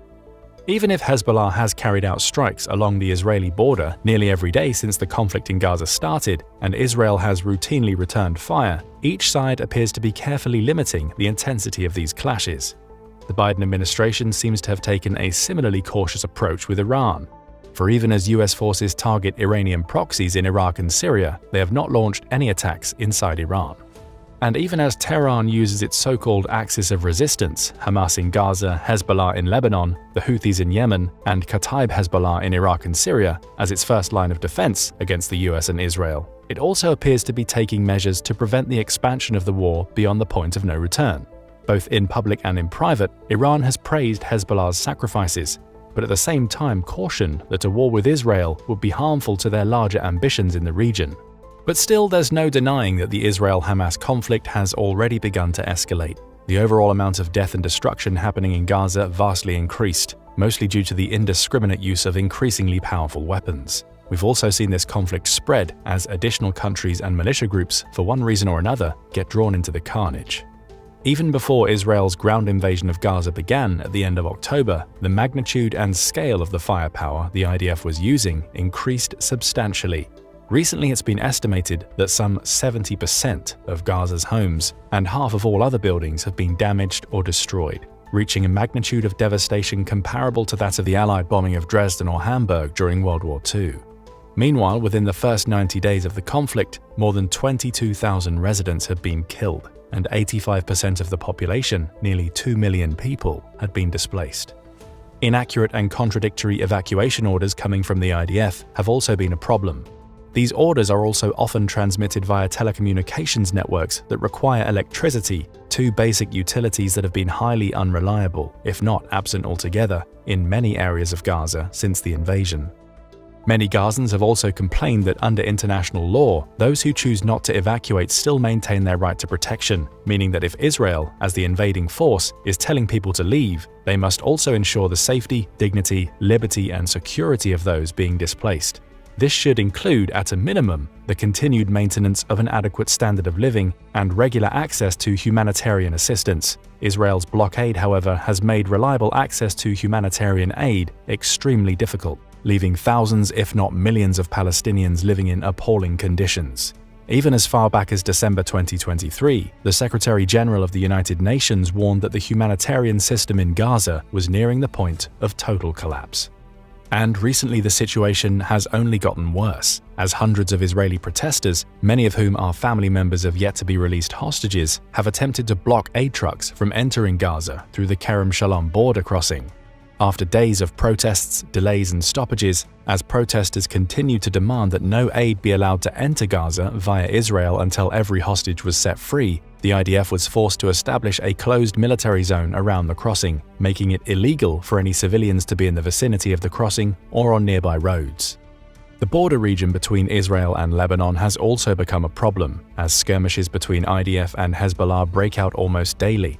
This has prompted some 150,000 displaced locals to flee northern Israel and southern Lebanon, turning this region into a landscape of abandoned towns and neglected farms. Most of these Lebanese residents who've been displaced have received little to no help from the government, which is currently suffering a financial meltdown, the result of years of corruption and mismanagement, while the Israeli government, on the other hand, has reportedly been providing housing and food to many of its displaced citizens. Recently, the Biden administration has been trying to broker a deal between Israel, Lebanon, and Hezbollah, but has so far been unsuccessful in reducing current tensions and moving Hezbollah forces away from the border. Hampering these and other negotiations could be the fact that the US will not negotiate directly with Hezbollah, which it has designated a terrorist organization, leaving the Lebanese foreign minister, prime minister, and speaker of parliament to act as intermediaries in the negotiations. More than a decrease in the violence in northern Israel, though, what Biden would really like to see is the Lebanese armed forces becoming the sole border force on Lebanon's side of the border. This won't likely happen, though, until the war in Gaza comes to an end and Hezbollah is either annihilated along with Hamas or retreats deeper into Lebanon. Another Iranian-backed group that has continued to rally behind Hamas are the Houthis, a heavily armed Shia Muslim political religious faction coming out of Yemen. Alongside Hamas and Hezbollah, the Houthis have also declared themselves to be part of the Iranian-led Axis of Resistance, or the unofficial league of extremist groups who've aligned themselves against Israel, the US, and the West more generally. Having emerged in the 1990s, the Houthis were originally known as the Ansar Allah, or Partisans of God, but they've since adopted the name of the movement's late founder, Hussein al-Houthi. And since the early 2000s, under the leadership of the founder's brother, Abdul Malik al-Houthi, the Houthis have been fighting a series of rebellions against Yemen's longtime authoritarian president, Ali Abdullah Saleh, in an attempt to gain sovereignty over their homeland in the north of the country. At the moment, the Houthis control Sana'a and the northwest of Yemen, including the Red Sea coastline, a large area where most of Yemen's population lives, where they run a de facto government which collects taxes and prints its own money. In solidarity with Hamas, at the start of the Gaza invasion, the Houthis began attacking Israel with missiles and drone strikes, but the majority of these have been intercepted. Where the Houthis have really been making an impact is out on the Red Sea, as they've increasingly targeted ships which are Israeli-owned, flagged or operated, or heading to Israeli ports. Most of the vessels they've attacked, however, have had no connection with Israel, and this has prompted a number of major shipping companies to cease their operations in the Red Sea, opting for a much longer and safer route around the southern tip of Africa. But after more than 24 attacks, the US and 11 other nations decided to assemble an international maritime coalition, with the primary goal of maintaining freedom of navigation in the Red Sea. Given that some 30% of global container trade passes through the Suez Canal, the Houthis have caused some huge disruptions to industry and related supply chains, and the coalition has had enough. In a stern warning to Houthis, the coalition demanded they cease their attacks immediately and release any detained vessels or crews, or else. The Houthis, however, seem undeterred as they continue to threaten lives on the Red Sea and, in turn, face the consequences. Despite US Navy ships and jets shooting down a number of Houthi drones and missiles, some current and former US defense officials have argued that this won't be enough to deter the increasingly bold, almost daily attacks occurring in the Red Sea. And when this turned out to be correct, staying true to their word, the US and UK launched a series of strikes against Houthi targets in Yemen. Some of the most recent strikes have employed US FA-18 fighter jets launched from the USS Dwight D. Eisenhower, along with a hail of Tomahawk missiles sent from 2 Navy destroyers, the USS Gravely and the USS Carney. The US also recently hit targets associated with other Iranian-backed militias and the Iranian Revolutionary Guard in Iraq and Syria, reportedly in retaliation to the drone strike on the logistics support base at Tower 22 of the Jordanian Defense Network that killed 3 US service members the week before. On top of that, sometime in early February, the US carried out a cyber attack against an Iranian military ship suspected of collecting intelligence on cargo vessels in the Red Sea and the Gulf of Aden. The details of the operation remain classified, but overall, the objective was to inhibit the ship's ability to share intelligence with Houthi rebels in the area. After the attack, Iran's UN ambassador Amir Saeed Iravani claimed that the vessel in question was in the Red Sea to combat pirate activities and was not providing intelligence to Houthi forces. But even if Iran maintains their support of the Houthis is solely political, the US has continued to accuse Tehran of enabling them to terrorize civilian operations in the Red Sea. Take, for example, the recent analysis conducted by the US Defense Intelligence Agency that confirmed Houthi forces had been using Iranian-made missiles and UAVs in their attacks. As far back as 2014, the analysis revealed, Iran's Quds Force, a branch of its Islamic Revolutionary Guard Corps that specializes in unconventional warfare and military intelligence, has provided the Houthis with a growing arsenal of sophisticated weapons as well as training. With all the havoc being created by the so-called 3Hs, Hamas, Hezbollah and the Houthis, it's hard to say exactly how close we really are to seeing a full-scale war breakout between some combination of the US, Iran, Lebanon and Israel. If Iran were to directly attack Israel or some American asset, let's say in retaliation to the US Navy's continued attacks on the Houthis, would that be the spark that ignites the next major conflict in the Middle East? The isolated attacks and skirmishes we've seen so far haven't been enough to warrant direct military action from Iran. Even if they don't approve of Israel's invasion into Gaza, it seems Iran's leaders would rather avoid a war that would very likely involve the US, and so far, Iran's leaders have taken a more pragmatic approach. Their primary concern seems to be the preservation and progress of their country, and a war with the US and Israel is not one they would likely win. Something that could also escalate things, spreading the Israel-Hamas conflict beyond its current borders, would be if Israel gets fed up with Hezbollah and decides to attack Iran directly. The IDF has been managing the Hezbollah threat pretty well so far, but if Iran continues to support the group with cash, weapons and training, Israel may have no choice but to officially pull Tehran into the fray. There's also the possibility that other Arab countries such as Bahrain, Saudi Arabia or the United Arab Emirates will take up arms against Israel, but this is less likely. For even if Israel's current campaign in Gaza has outraged much of the Arab world, there's nothing that indicates right now that any major Arab country will intervene on behalf of the besieged Gazans. It should be noted as well that few Arab states, especially Egypt, have little sympathy for Hamas. Despite their current disapproval of Israel, most countries, including Iran, will likely remain hesitant to get directly involved, at least as long as the US maintains its current presence in the region. Back in early October 2023, the US deployed 2 aircraft carrier strike groups to the eastern Mediterranean Sea. These warships were never intended to join the fighting in Gaza or take part in Israel's operations, but the deployment of two of the most powerful vessels in the Navy's fleet did come with a clear message to Iran and its proxies: stay out of it. The first carrier to arrive was the USS Gerald R. Ford, followed by the USS Dwight D. Eisenhower. Ideally, this show of force would deter hostile action against Israel, limiting the scale of the war. For now, the Eisenhower and its contingent of some 60 aircraft, as well as a guided missile cruiser and 2 guided missile destroyers, will remain in the region. The Ford, on the other hand, recently returned to its home port in Norfolk, Virginia. But even without its newest and most advanced aircraft carrier, the US 6th Fleet will continue to maintain a commanding presence in the eastern Mediterranean. This includes guided missile destroyers, which have been responsible for bringing down a number of Houthi drones and missiles, as well as the USS Bataan, an amphibious assault ship carrying Marine Corps F-35 stealth fighters, and other members of the Bataan Amphibious Ready Group, including the USS Carter Hall and USS Mesa Verde. Don't be fooled by this grand display of force, however, because even if the US rushed to the aid of Israel immediately following Hamas's attack, the last thing the US wants after 2 decades of costly fighting in Iraq and Afghanistan is another war in the Middle East. If Washington isn't careful, though, that's exactly what it's going to get. If their recent actions in Baghdad and Beirut haven't been antagonistic enough, the US has also been criticized for its ongoing supply of military aid to Israel, despite increased reports of civilian casualties. In fact, the civilian-led human rights organization Amnesty International has even alleged that fragments of a Joint Direct Attack Munitions Guidance System, or JDAM, were found at the scene of an October 2023 bombing, where 43 civilians were killed. It's common knowledge that Israel uses a wide variety of weapons and munitions provided by the US, but this was one of the first times an American-made weapon was tied to a specific attack. According to the organization, this event had to be either a direct attack on civilians or an indiscriminate attack and should therefore be investigated as a potential war crime.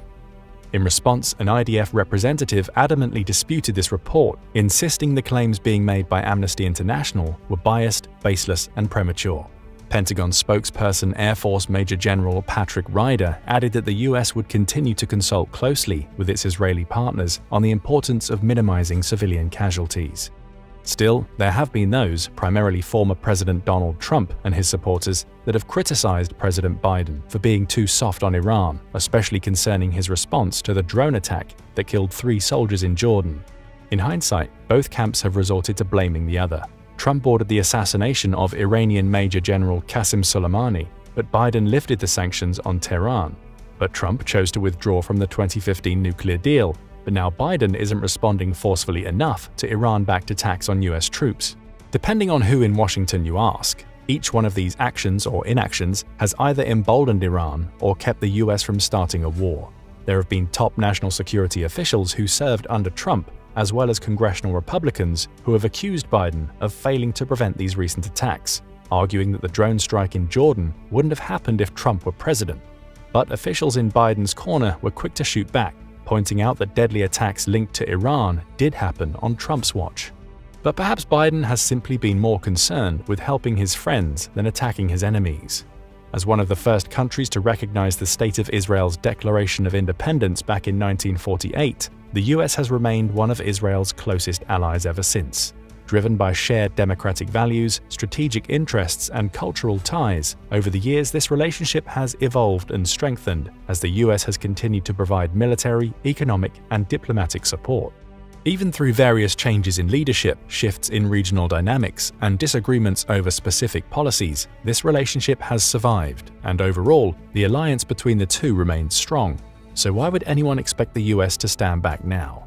As Hamas continues to openly oppose Palestinian recognition of the State of Israel, as it wages its campaign of terror in an attempt to derail a peaceful future for not just these two nations, but the broader Arab region. What began smoldering in the mid-20th century has continued to burn for decades, becoming one of the world's longest-running disputes between two nations. But it wasn't until 2007, after Hamas emerged as the de facto authority in the Gaza Strip and Israel and Egypt established a blockade around the area, that the stage would be set for a decade and a half of back-and-forth outbursts of violence. Ever since the first major conflict erupted between Israel and Hamas in 2008, the Gaza Strip has experienced ongoing destruction and horrendous civilian casualties. Over the years, periodic ceasefire agreements have temporarily eased tensions, prompting Israel to lift its blockade and allow for much-needed foreign aid to make its way into the Gaza Strip. Also, as the years have passed, some Israeli officials began to believe that Hamas was slowly starting to relent. And even if there continue to be occasional flare-ups of violence, this could be manageable in the long term. But on October 7th, that all changed, and the error of this assumption became tragically clear. While Iran had been strengthening its influence and forming alliances with other entities in the region, the Israeli leadership had become distracted by ongoing violence in the West Bank, political turmoil at home, and simmering tensions with Hezbollah in Lebanon, leaving Israel drastically unprepared for the attack to come. But this still leaves the question, why now? Many experts believe Hamas's sudden escalation of violence was intended to derail the potential peace agreement that was being brokered by the US between Saudi Arabia and Israel. As part of this agreement, Saudi Arabia intended to address Palestine's concerns in general, but the Palestinians were not directly involved in the discussions, and this did not sit well with Hamas, and we all know what happened after that. Less than 2 hours after the attack began, the IDF announced a state of alert, letting the Israeli public know that war was imminent. Soon Israel began mobilizing its reserve army units, calling up more than 350,000 troops over the next few days. Another 2 hours later, IDF fighter jets began pounding the Gaza Strip with airstrikes.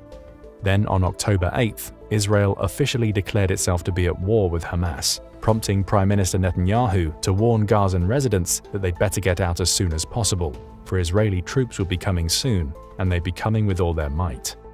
Another day later, Israel began a full-on siege of the Gaza Strip, cutting off much of the region's supply of water, electricity, food, and fuel. In the midst of the crisis, an ongoing international effort is being made to secure the release of the hostages and hopefully end the conflict, but even that might not be enough for Israel, as it seems wholly determined to root out and destroy every last member of Hamas. Adding to the difficulty of locating the hostages, as well as targeting Hamas militants and weapons caches, is Gaza's subterranean tunnel system, an intricate web of passageways extending for hundreds of kilometers. These tunnels are used by Hamas as well as other Gazans to get around the blockade, conduct operations, and hide from Israeli forces. Fighting throughout these tunnels, however, is not easy and creates a deadly situation for all those inside, especially IDF troops and the hostages who might be held there. But destroying them without civilian casualties has also proved to be difficult. Gaza's highly dense population also presents a unique challenge for IDF troops on the ground. The official second phase of the war began on October 27th and included a comprehensive ground invasion into the northern Gaza Strip, an area that was supposed to have been previously evacuated. The IDF planned to split the Gaza Strip, compelling Palestinian civilians to move southwards while targeting isolated Hamas units in the north. Electronic communication in most of Gaza was initially suspended, with the intention of restricting Hamas's ability to organize their defense. But this also seriously limited the ability of medical and humanitarian organizations to respond to emergencies. On October 27th, the Rafah border crossing between the Gaza Strip and Egypt was opened, under conditions agreed to by Egypt, Hamas, and Israel, allowing a limited number of foreign nationals to leave Gaza for the first time since the war broke out. 3 weeks later, on November 22nd, the Israeli government agreed to a prisoner exchange with Hamas, mediated by Qatar and Egypt, that would include a temporary ceasefire. This lasted 7 days, and in exchange for 240 Palestinian prisoners, 110 of the hostages were freed. But when the fighting ultimately resumed, Israeli forces moved into Khan Yunis, the largest urban center in the south of the Gaza Strip, and the suspected location of many of Hamas's senior leaders. Up until March 2024, a staggering 1.9 million Palestinians, more than 80% of the population, have been internally displaced, and as the number of casualties has continued to climb, this has evolved into the deadliest conflict for Palestinians since the 1948 Arab-Israeli War. But the mounting number of civilian casualties and extensive destruction in Gaza has not come without scores of fiery criticisms. Even President Biden has noted that Israel is beginning to lose international support. By early January 2024, over 22,000 Palestinians had been reported dead, prompting Israel to announce a change in strategy that would result in a more targeted approach. And by the end of January, the number of average daily deaths dropped to 1/3 of what it was back in October. But still, as Israel expands its invasion into the southern Gaza Strip, millions of Palestinian civilians have been left with nowhere to go. Caught between the Israeli army, the sealed Egyptian border, and the Mediterranean Sea, there's been rampant speculation about what Israel's ultimate intentions are for the trapped Palestinians. One option that Israel has apparently considered is to move the nearly 2 million displaced Palestinians across the border into Egypt's Sinai Desert, first into tent encampments before eventually building permanent cities. This idea was first proposed in what Prime Minister Netanyahu's office called a concept paper, drafted by Israel's intelligence ministry, a junior ministry that conducts research but does not set policy, shortly after the start of the war. When this report was first leaked, Palestinians across the board immediately condemned the idea, claiming that it echoed their people's greatest tragedy, the displacement of hundreds of thousands of them following Israel's independence back in 1948. The report wasn't viewed favorably by Cairo either, that took it as evidence that Israel might try to shift the burden of Gaza onto Egypt. Even though Egypt ruled over Gaza between 1948 and 67, when Israel first captured the territory, along with the West Bank and East Jerusalem, the vast majority of Gaza's current population are the descendants of Palestinian refugees uprooted from what is now Israel. Critics of the Sinai Desert idea also pointed out that Egypt might not necessarily be the refugees' last stop, given that the report also mentions Turkey, Qatar, Saudi Arabia, and the United Arab Emirates as being potential supporters of the plan, either financially or by taking in Gazan refugees as long-term residents. Canada was also identified as a potential area for resettlement, given its lenient immigration practices. The report also introduces, but at the same time dismisses, two other options: one, reinstating the West Bank-based Palestinian Authority, or two, actively supporting a new local regime. The report did not outline what would become of Gaza once its population is completely cleared out, but its authors seem to believe that this was the best outcome in terms of Israel's long-term security. Facing heavy criticism, the Prime Minister's office was quick to downplay the report as a hypothetical exercise, pointing out that right now they are primarily focused on destroying the governing and military capabilities of Hamas, a goal that many doubt is even possible given the group's deep roots in Palestinian society. Right now, the humanitarian situation in Gaza is in freefall, as Israeli attacks have continued across the Gaza Strip with little let-up, and the death toll in the enclave continues to climb. And as this violent conflict expands beyond the borders of Palestine, we can't help but ask, when and how is this going to end? There are hard questions to answer, but what's become increasingly clear is that as long as Israel keeps up its offensive in Gaza, regional tensions are likely to remain high, and while the US continues to provide crucial military and diplomatic support to Israel, it's hard to say what will provoke Biden to actually intervene. At the moment, even Iran appears to be under the impression that the US would prefer to stay on the sidelines of this war, not to mention avoid entering one with them. But despite Iran's desire for the same, if it keeps on supporting Hamas and allowing Hezbollah and the Houthis to attack US bases and terrorize international shipping, a war with the US might be exactly what they get. But what do you think? How much more of this back and forth will the US put up with? Are Iran and the US on an unavoidable collision course? Could a wider conflict break out involving Iran, Israel, Lebanon, and the US? What would that look like? Be sure to let us know in the comments, and don't forget to hit that subscribe button. Now go and check out Could Israel's Iron Beam replace the Iron Dome? Or click this other video instead. On October 7, 2023, the Hamas terror group, which controls the Gaza Strip, executed its most ambitious operation against Israel. In an unprecedented move that came on the 50th anniversary of the Yom Kippur War, Hamas militants actually invaded Israel territory, taking the otherwise intelligence-savvy Israelis completely by surprise. Thousands of people from Israel and many other countries were killed, wounded, or taken prisoner by the terrorists. Crucial to the success of their attack was a barrage of thousands of rockets that flew into Israeli territory at the time the border incursions were happening. The barrage consisted of up to 5,000 rockets in a few minutes, and was the biggest challenge yet to Israel's vaunted Iron Dome missile defense system. But what is Iron Dome? How does it compare to other missile defense systems like the United States Patriot and NASAMS? And how did Hamas actually begin to breach the Iron Dome when it has previously proven incapable of doing so? Let's begin.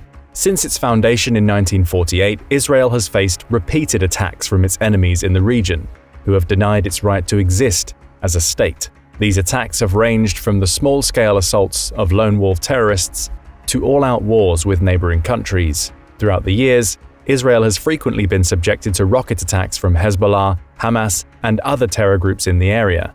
In the 1990s, a series of rocket strikes across the Lebanese border from Hezbollah convinced the Israelis that they would need to create a homegrown missile defense system. The Israelis' war with Hezbollah in 2006 further convinced them of this need. Despite skepticism from the United States that it could work, the system was developed by an Israeli company called Rafael Advanced Defense Systems, with American assistance to the tune of $200 million. It came online in 2011. Since then, Iron Dome, which is a mobile system mounted to specialized vehicles, has been an integral part of Israel's air defense network. A naval version designed to protect Israeli ships made its debut in 2017. So far, there are no foreign users of Iron Dome, though the system is in demand abroad. According to its maker Rafael, 2 Iron Dome systems were delivered to the US Army in 2020. Ukraine also desires to use the Iron Dome as a short-range air defense battery against Russian missiles and Iranian Shahed drones, which have wreaked havoc on Ukrainian cities and civilian infrastructure since the invasion of February 2022. Israel has so far not granted this request, however. Iron Dome works by a precision radar system. Its radar detects rockets in the air, determines their trajectory and speed, and automatically calculates whether they will pose a threat to Israeli population centers. If they do not pose a threat, the rockets will not be intercepted, which makes sense since it saves ammunition. If the rockets do pose a threat, however, Iron Dome will fire 2 missiles into the incoming projectile's path to blow it up in the sky. These missiles have a length of 3 meters and a mass of 90 kilograms. The Israelis originally advertised Iron Dome as being effective against projectiles that have ranges between 4 and 70 kilometers. Although this range has allegedly expanded, Israel has 10 Iron Dome batteries spread throughout the country, with each battery capable of defending 155 square kilometers of territory.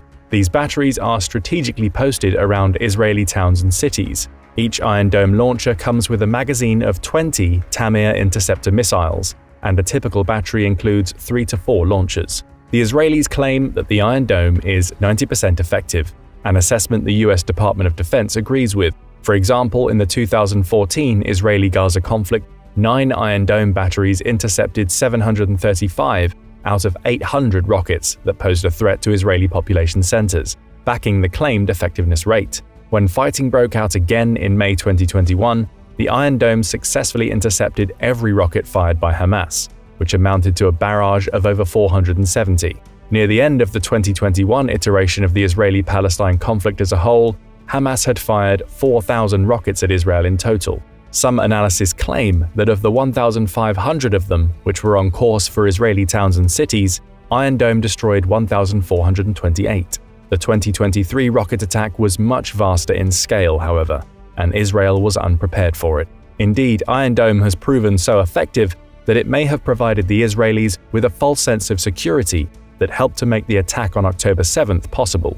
Hamas claims that it launched over 5,000 rockets in only 20 minutes in its initial barrage on October 7th. Israel claims the number was closer to a range between 2,200 to 3,000. Either way, it was the most intense rocket attack ever launched into Israel from the Gaza Strip.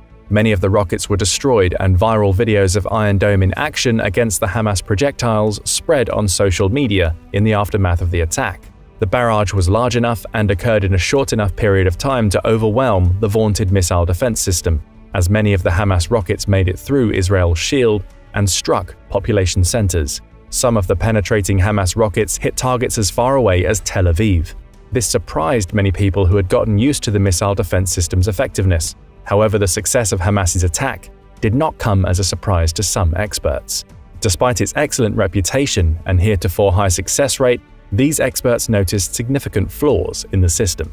Because Iron Dome's Tamir interceptor missile has a warhead a third of the way down the projectile's length, as opposed to in its nose, it must approach an incoming rocket from the front, coming at an arc where the 2 projectiles wind up flying roughly parallel to one another. From here, the missile will detonate and eject a shower of steel rods out of its sides to trigger the warhead inside the enemy rocket and, in turn, destroy the target in mid-flight. This is why Tamir missiles are programmed to approach their target rocket in pairs. It ensures that there is more coverage from the detonation spray pattern. On the other hand, if the Tamir approaches an incoming rocket from its side, nose first, the spray pattern from detonation will completely miss its target. Richard Lloyd, a warhead designer, wrote a classified 28-page report in 2014 claiming that Iron Dome would be completely ineffective if its geometry of engagement was wrong. Further, he claimed that Palestinian rockets were a hard ask for Iron Dome to destroy, because according to him, even if intercepted successfully, their method of construction made them resistant to such neutralization.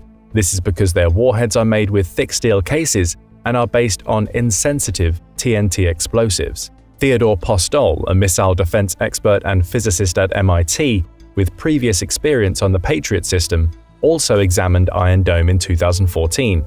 Using footage and video of the smoke pattern left by Iron Dome missiles, Postol claimed that 80 to 90% of the interceptors did not approach their targets at an effective angle, and as a result, their detonations did not succeed in knocking the enemy rockets out of the sky. The Israelis disputed Lloyd and in particular Postol's findings, claiming that the videos the latter analyzed could not be used as an accurate measurement of double or single explosions, i.e. whether Iron Dome's interceptors had successfully destroyed the incoming rocket or not. Iron Dome's heretofore excellent track record in preventing terrorist rockets from impacting Israeli population centers lends one to question Postol's claims. Regardless, Hamas's October 7th attack proved that Iron Dome has its limits. It, like all other missile and air defense systems, can only counter a certain number of enemy projectiles at any given time. If the enemy barrage comes in a sufficiently high quantity, Iron Dome will be overwhelmed. Some military experts believe that if Hezbollah gets involved in the war between Israel and Hamas, the former will be facing even higher intensity barrages with more sophisticated projectiles. Iron Dome's missiles are expensive too, costing between $40,000 and $50,000 per interception. This is a relatively modest price tag compared to other missile defense systems out there. However, as Hamas, Hezbollah, and other terror groups have thousands of much cheaper rockets to use, the expenses of Iron Dome still tend to add up. This expense is one reason why Israel is currently developing laser weapons to shoot down enemy projectiles. This will come much cheaper, at a cost of $2 per shot, and laser weapons would be a much more effective way to counter the types of drones that Hamas militants used in its border incursion operation. The laser system will not replace Iron Dome, but rather supplement it, according to the Israelis. With Iron Dome in hot demand, one might ask how it compares to other missile defense systems out there, like NASAMS and Patriot. NASAMS, short for National Advanced Surface-to-Air Missile System, is a joint development between Norway's Kongsberg Defence and Aerospace Company and the United States Raytheon, officially known as RTX Technologies since July 2023. Like Iron Dome, it is a missile defense system. However, it does not have the same mission. NASAMS is specialized to solving a different problem than Iron Dome is. Israel's Iron Dome system is specifically designed to face off against short-range rockets and drones. This makes sense because that is the threat level that Israel is typically subjected to. Hamas, Hezbollah, and other terror groups do not have access to cruise or ballistic missiles, so Iron Dome is specially designed to defend against these short-range threats. NASAMS, on the other hand, was designed to counter state-based threats. Unlike terrorist groups like Hamas and Hezbollah, state actors typically have access to more powerful and longer-range projectiles, so NASAMS' mission includes interception of cruise and ballistic missiles. In an interview for Newsweek, Thomas Caraco, the director of the Center for Strategic and International Studies Missile Defense Project, compared the two systems. The NASAMS would be a more capable system. It's a little bit more tailored to the cruise missile defense problem, whereas the Iron Dome would be a little bit more on the lower end, still very capable for a different problem set. NASAMS made its debut in 1997. The system comes with an AN/MPQ 64 Sentinel radar that can identify targets up to 75 kilometers away in coverage of 360 degrees, although the range would decrease if natural obstructions such as mountains get in the way. The radar is also equipped with counter-electronic warfare capabilities. NASAMS fires more expensive missiles than Israel's Tamir fired from the Iron Dome system. Since the debut of NASAMS 2 in 2000, the system typically contains a battery that includes 12 missile launchers, with each launcher carrying a magazine of 6 missiles. A fully loaded NASAMS battery can engage 70 targets at the same time.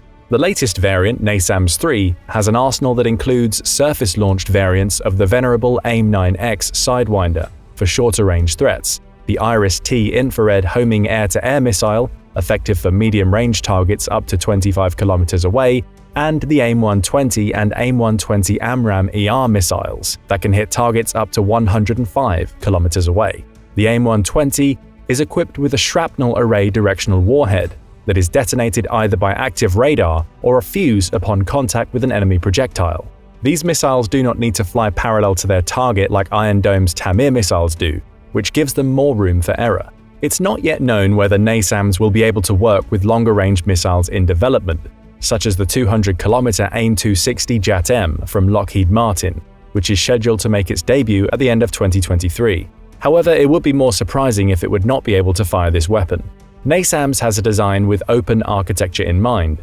This makes it adaptable to modern technologies, even though the basis of the system is close to 30 years old. Another example of the system's flexibility occurred in March 2022, when Raytheon successfully tested the high-energy laser weapon system, HULS, in conjunction with NASAMS, showing interoperability between the two. The live-fire exercise had the laser get cues from the NASAMS Fire Distribution Center. HULS used the system to track and destroy a series of 9 drones at various distances. With these tests, NASAM is rapidly becoming just as much of an anti-drone system as it is a missile defense system, much as the Israelis hope the Iron Dome to become. NASAMS is designed as an intermediate-range missile defense system that can engage targets at low and medium altitudes under any weather conditions. However, it can also integrate itself with systems designed to engage longer range and higher altitude targets, like the Patriot system. The Patriot missile defense system was first designed in the 1970s and made its debut in the early 1980s. Although this makes it a venerable platform, it has been upgraded repeatedly since then. Patriot is short for Phased Array Tracking Radar to Intercept on Target. The Patriot is the US Army's primary air and missile defense system, capable of intercepting targets at long ranges and high altitudes. Typical Patriot batteries range from 6 to 8 platforms, with each individual component carrying a magazine of 4 interceptor missiles. Patriot systems are mounted on M983 trucks, and each launching system carries an onboard 15-kilowatt generator. The Patriot can come with multiple types of radar systems. These are the AN/MPQ-53, AN/MPQ-65, or an AN/MPQ-65A. One of the things that distinguish the Patriot from its missile and air defense peers is that its radar can combine surveillance, tracking, and engagement capacities in one unit. The current version of the Patriot can fire 2 types of missiles, PAC-2 and PAC-3. The PAC-2 is an evolution of the Patriot system's original PAC-1 missile.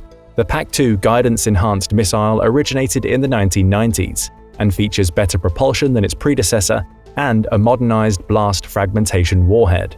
PAC-2 uses a track-via-missile guidance system in its terminal phase. After being command-guided near the target, the PAC-2 passively tracks it, as the Patriot's radar system highlights the enemy projectile. When the target is within range, the PAC-2 detonates. The missile has a range of 160 km and a maximum altitude of 25. PAC-2 Patriot batteries use the AN/MPQ-53 radar, which is the world's first phased-array air defense type of radar. The PAC-3 missile is a vast departure from its predecessors. This missile is smaller, 2/3 lighter, and unlike the PAC-2, it is designed to directly impact an incoming threat, rather than use a blast fragmentation warhead from a close distance. To do this, the PAC-3 must not only be more precise, but more maneuverable. It has an array of 180 solid-fueled altitude control monitors to improve its mobility in flight. Reportedly, the PAC-3 can defend an area 7 times greater than the PAC-2.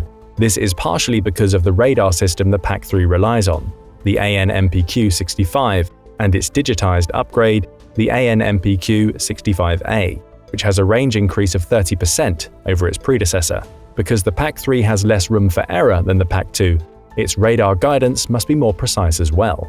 A new radar is also being developed for the Patriot called the Lower Tier Air and Missile Defense System. Surprisingly, the Patriot's current radars do not have 360-degree coverage.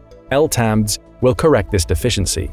It is an active electronically scanned array (AESA) radar system featuring gallium nitride (GaN) power amplifiers. which is the same kind of technology that will be used for the radars in the United States' coming 6th-generation jet fighters, the Air Force's next-generation Air Dominance NGAD, and the Navy's FAXX. These power amplifiers will offer the Patriot higher jamming resistance, better efficiency, and beam agility. The Patriot system made its debut in 1991 during the Gulf War and was deployed to protect Israel and Saudi Arabia from Iraq's Scud ballistic missiles. The system did not work as well against these missiles as hoped, however, with the PAC-2 interceptors occasionally failing to destroy them. The lessons from the conflict paved the way for the PAC-3's development. The Patriot proved much more effective in the invasion of Iraq the following decade. The Patriot system is also capable of destroying drones, as Israel demonstrated when it used the interceptors to destroy Hamas targets. Syrian drones and an Su-24 plane were shot down in repeated engagements between 2017 and 18 by Israelis using the Patriot system. More recently, the Ukrainians used the Patriot system to destroy a Russian Kinzhal hypersonic ballistic missile that Vladimir Putin once touted as invincible, proving that this air defense system is still capable of matching the most modern weapons. The Patriot might be old, but its upgrades and demonstrated capability show it is still a force to be reckoned with, and its new radar system will make it comparable to some of the world's most modern military programs. As we can see through these comparisons, missile and air defense systems are not one size fits all. Each system will have its own specialized mission. Iron Dome is designed to counter the types of rocket attacks from terror groups that Israel has been plagued with for decades, and this is a job that it does very well. NASAMS is a mid-range, mid-altitude system good for destroying cruise missiles in particular, projectiles that tend to fly in a straight line with constant propulsion and remain at low altitudes on their way to their targets, as opposed to ballistic missiles that fly in much higher arcs. The Patriot system, meanwhile, is excellent for targeting much longer-range threats like ballistic missiles. Missile and air defense systems have improved dramatically over the last century. During World War II, the British were helpless to defend London against repeat German V-2 attacks. These early ballistic missiles simply moved too fast and too high into the atmosphere for the existing anti-aircraft systems to be of any use against. Now missile defense systems can shoot down dozens of targets at multiple altitudes at once. With laser technology coming online to assist them at a much cheaper price per shot, these defensive assets are set to become even more powerful in the coming years. However, no matter how good these air defenses become, their success will always be a matter of math. How much ammunition or energy do they have available compared to the incoming enemy weapons? On October 7th in Israel, Hamas used enough cheap rockets to overwhelm the much more expensive Iron Dome. Like all defenses systems before them, modern air defenses are there to raise the costs of an attack, not to stop it. All will eventually fail in the face of an attacker if that attacker has the will and resources to see the operation through. How determined Israel's attackers are in this latest renewal of the Israeli-Palestinian conflict remains to be seen, with Hezbollah allegedly having a rocket and missile stockpile of up to 150,000, with the range to strike all throughout Israeli territory. Iron Dome would be poised to face by far its toughest challenge yet, should the conflict expand. Israel would need to call on other air defense systems like its Patriot batteries and David's Sling. But what do you think about these missile defense systems? Have the Israelis relied too much on Iron Dome to the point that they got too complacent about the true extent of Hamas's capabilities? What is the future of air and missile defense in general, with hypersonic glide vehicles and drone swarms about to take to the battlefield? Make sure to let us know in the comments. Also be sure to hit the like button and subscribe for more military analysis from military experts. On October 7, 2023, a collection of Palestinian militant groups led by Hamas launched what they called Operation Al-Aqsa Flood, which was nothing less than a full-scale invasion of southern Israel from the Gaza Strip. The date was deliberately chosen, as it was the 50th anniversary of the Yom Kippur War, and it proved the deadliest terror attack in Israeli history. According to an October 9th report in the Times of Israel, which cited a source close to the militants, the attack happened in 4 stages. First, Hamas fired a barrage of 3,000 rockets into Israeli territory and used drones to take out Israeli surveillance outposts. Second, elite Hamas militants flew across the highly fortified Israeli-Gaza border using hang gliders. Third, the militants used explosives to create a breach in the border, and bulldozers were quickly brought up to open the gap further.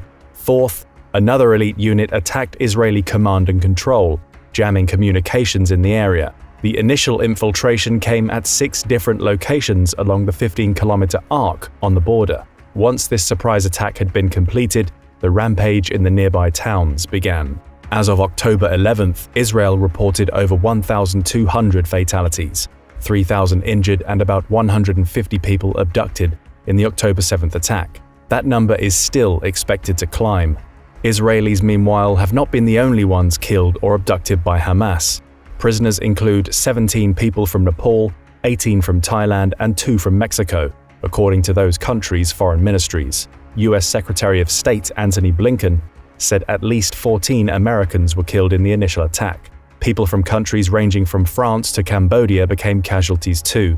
The attack was unprecedented. Not even during the Second Intifada in the early 2000s was there an invasion of Israeli territory. In response, Israel took an unprecedented step of its own and declared war on Hamas. Israel launched airstrikes against Gaza and cut off power and supplies to the territory in preparation for a ground invasion. The fact that such a massive assault, one reportedly up to 2 years in the making, happened in this way indicates nothing less than a catastrophic intelligence failure on the part of the Israelis. Indeed, reports soon swirled that the Egyptian security services got word that Hamas was planning an attack and tried to warn their Israeli counterparts that something big was coming. However, the warning fell on deaf ears, because these officials were supposedly more worried about Hezbollah to the north and militant activity in the West Bank, which had seen more incidents of violence recently. Israeli Prime Minister Benjamin Netanyahu denied these reports, as did some sources in Egypt. But regardless of whether this particular part of the story is true, at least one critical asset of Israeli intelligence failed: the much-touted and highly controversial Pegasus spyware. What is Pegasus, and how could it have failed to detect this attack? Meanwhile, how did Hamas plan the attack so well that it got around Israel's first-rate surveillance assets and traditional intelligence superiority? Let's begin. Israel's intelligence services are regarded as being among the best in the world. They have to be. Since the country's foundation after World War II, it has faced repeated attacks from those who deny its right to exist. The Israelis have had to fend off everything from small-scale terror attacks to full-scale wars with its neighboring countries over the last 75 years. Gaza, the small strip of land between Israel, Egypt, and the Mediterranean Sea, is home to 2.3 million people.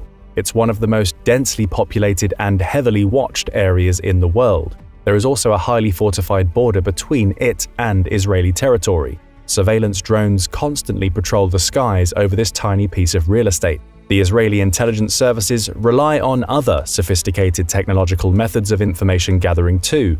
One of those methods is the Pegasus spyware. Pegasus is a creation of a company called the NSO Group, which is a subsidiary of Q Cyber Technologies. The NSO Group was created in 2010 and named after its 3 founders, Niv Karmi, Shalev Julio, and Omri Lavi. Based in Herzliya, Israel, the company is controversial internationally.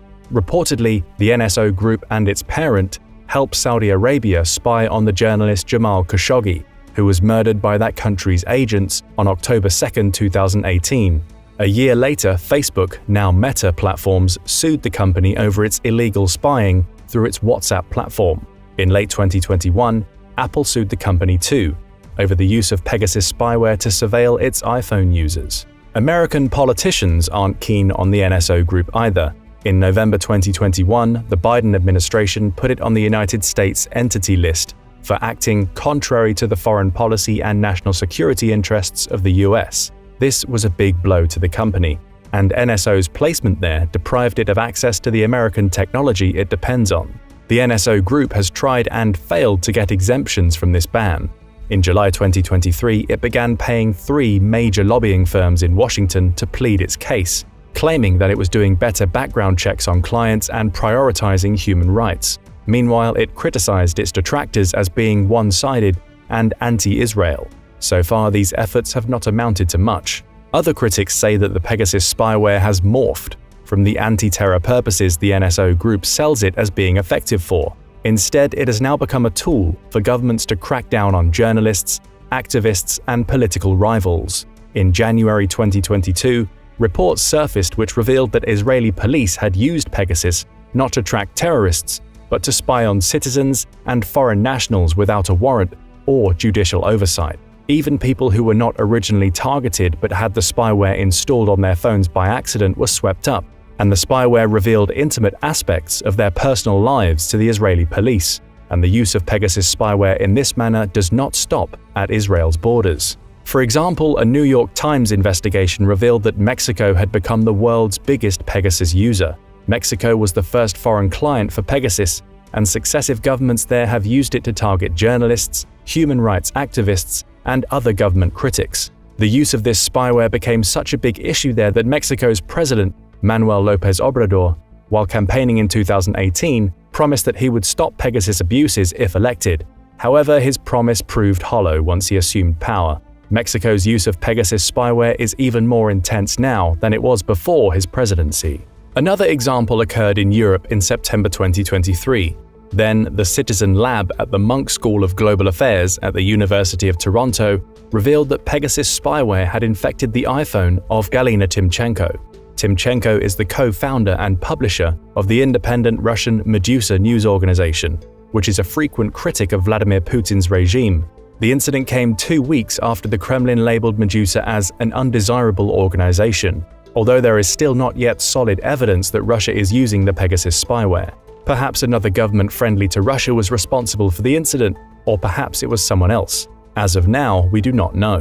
That would be in line with Pegasus' MO, as the spyware is designed to obfuscate the source behind its attack. In an effort to placate critics, especially the Biden administration, the Israelis said in late 2021 that they would henceforth prohibit Pegasus sales to governments that had a high risk of human rights abuses.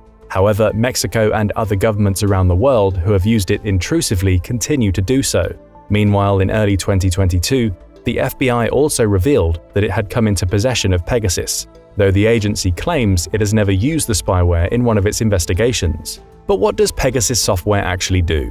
The spyware begins by infiltrating a targeted mobile phone.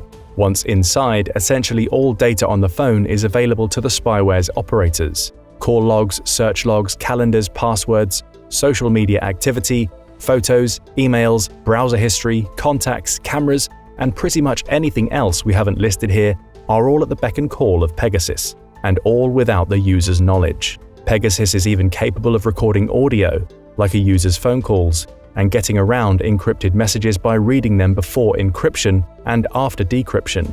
It can pinpoint a targeted user's location too, and potentially determine the people its targets have been meeting with. Pegasus is smart spyware in other ways too. It hides itself well, and is programmed to self-destruct if it cannot communicate with its command and control center for more than 60 days. It is even programmed to self-destruct if it recognizes that it was installed on the wrong device. Pegasus is not supposed to be mass spyware, rather it's targeted. Being installed on the wrong phone would only give the spyware's operators unnecessary information. However, as we've seen, this is not always the case, and its operators can keep it on the phones of people who have not been deliberately targeted. More recent versions of Pegasus are even harder to find, even for a cybersecurity specialist. In 2021, cybersecurity experts suspected that the spyware now only inhabits a device's temporary memory rather than its hard drive, so when the phone is shut off, it almost vanishes. Meanwhile, even when the phone appears to be turned off, Pegasus can still monitor audio through the device's microphone and video through the camera. The earliest version of Pegasus, which cybersecurity experts discovered in 2016, installed itself by spear phishing. This method consists of tricking people into clicking a malicious link that then puts the spyware on the device. However, Pegasus has gotten far more effective since 2016. It can now install itself through zero-click attacks, which do not require interaction from the phone's owner to be successful. Such attacks are often zero-day attacks, where the malware developer exploits vulnerabilities that an operating system's manufacturer is unaware of. Pegasus exploited WhatsApp through this method. All Pegasus needed to do in the process was make a call from WhatsApp to a targeted device. From there, the spyware installed itself in the device even if the device's owner did not answer the call. This was the origin of the 2009 Facebook lawsuit. Pegasus has another way of infecting devices. It can install itself through a wireless transceiver, which happens to be near a targeted phone. In 2021, Some cybersecurity experts discovered unusual network traffic relating to Apple's iPhone photos and music apps at the time of Pegasus infection, which probably means that the NSO group is looking for and has found even more ways to install its Pegasus program on targeted devices. And yet, this sophisticated spyware completely failed to prevent the attack by Hamas on October 7th. This failure by itself is startling enough, but what makes it more stunning is that the attack reportedly took up to 2 years for the terrorists to plan. As we've seen, the execution of the attack on the border was also highly sophisticated. The motion sensors and cameras near the border did not detect any of the militants' movements, which is odd enough, but how could Pegasus fail to detect something that would require such a complicated plan with so many people involved in the conspiracy? The plan was indeed sophisticated. Hamas began its long preparation for the attack by lulling the Israelis into a false sense of security. According to a Times of Israel report, Hamas aimed at giving the Israelis the impression that it was unwilling and unable to fight, all while preparing for the October 7th attack. For example, earlier in the year, Hamas did not get involved in a clash between the Israelis and another terror group in the area, the Palestinian Islamic Jihad. Instead, Hamas was slowly but surely cultivating an image as a governmental body and civic organization of sorts. It spent a large part of its time diverting the Israelis' attention to its pleas for more work permits that would allow Gaza residents to enter Israel, as the jobs there pay significantly more than their counterparts in the Palestinian territories, sometimes up to 10 times the salary. This economic carrot helped create Israel's false sense of security. Speaking to Reuters, an Israeli Defense Force spokesman said the following: "We believe that they, Hamas, were coming in to work, and bringing money into Gaza would create a certain level of calm. We were wrong." To ensure it would be sending mixed signals, Hamas continued its typical bombast that called for the destruction of Israel. While in most cases these threats amount to empty boasting or in-group signaling, as a collective, they serve to throw the Israeli security services off their game.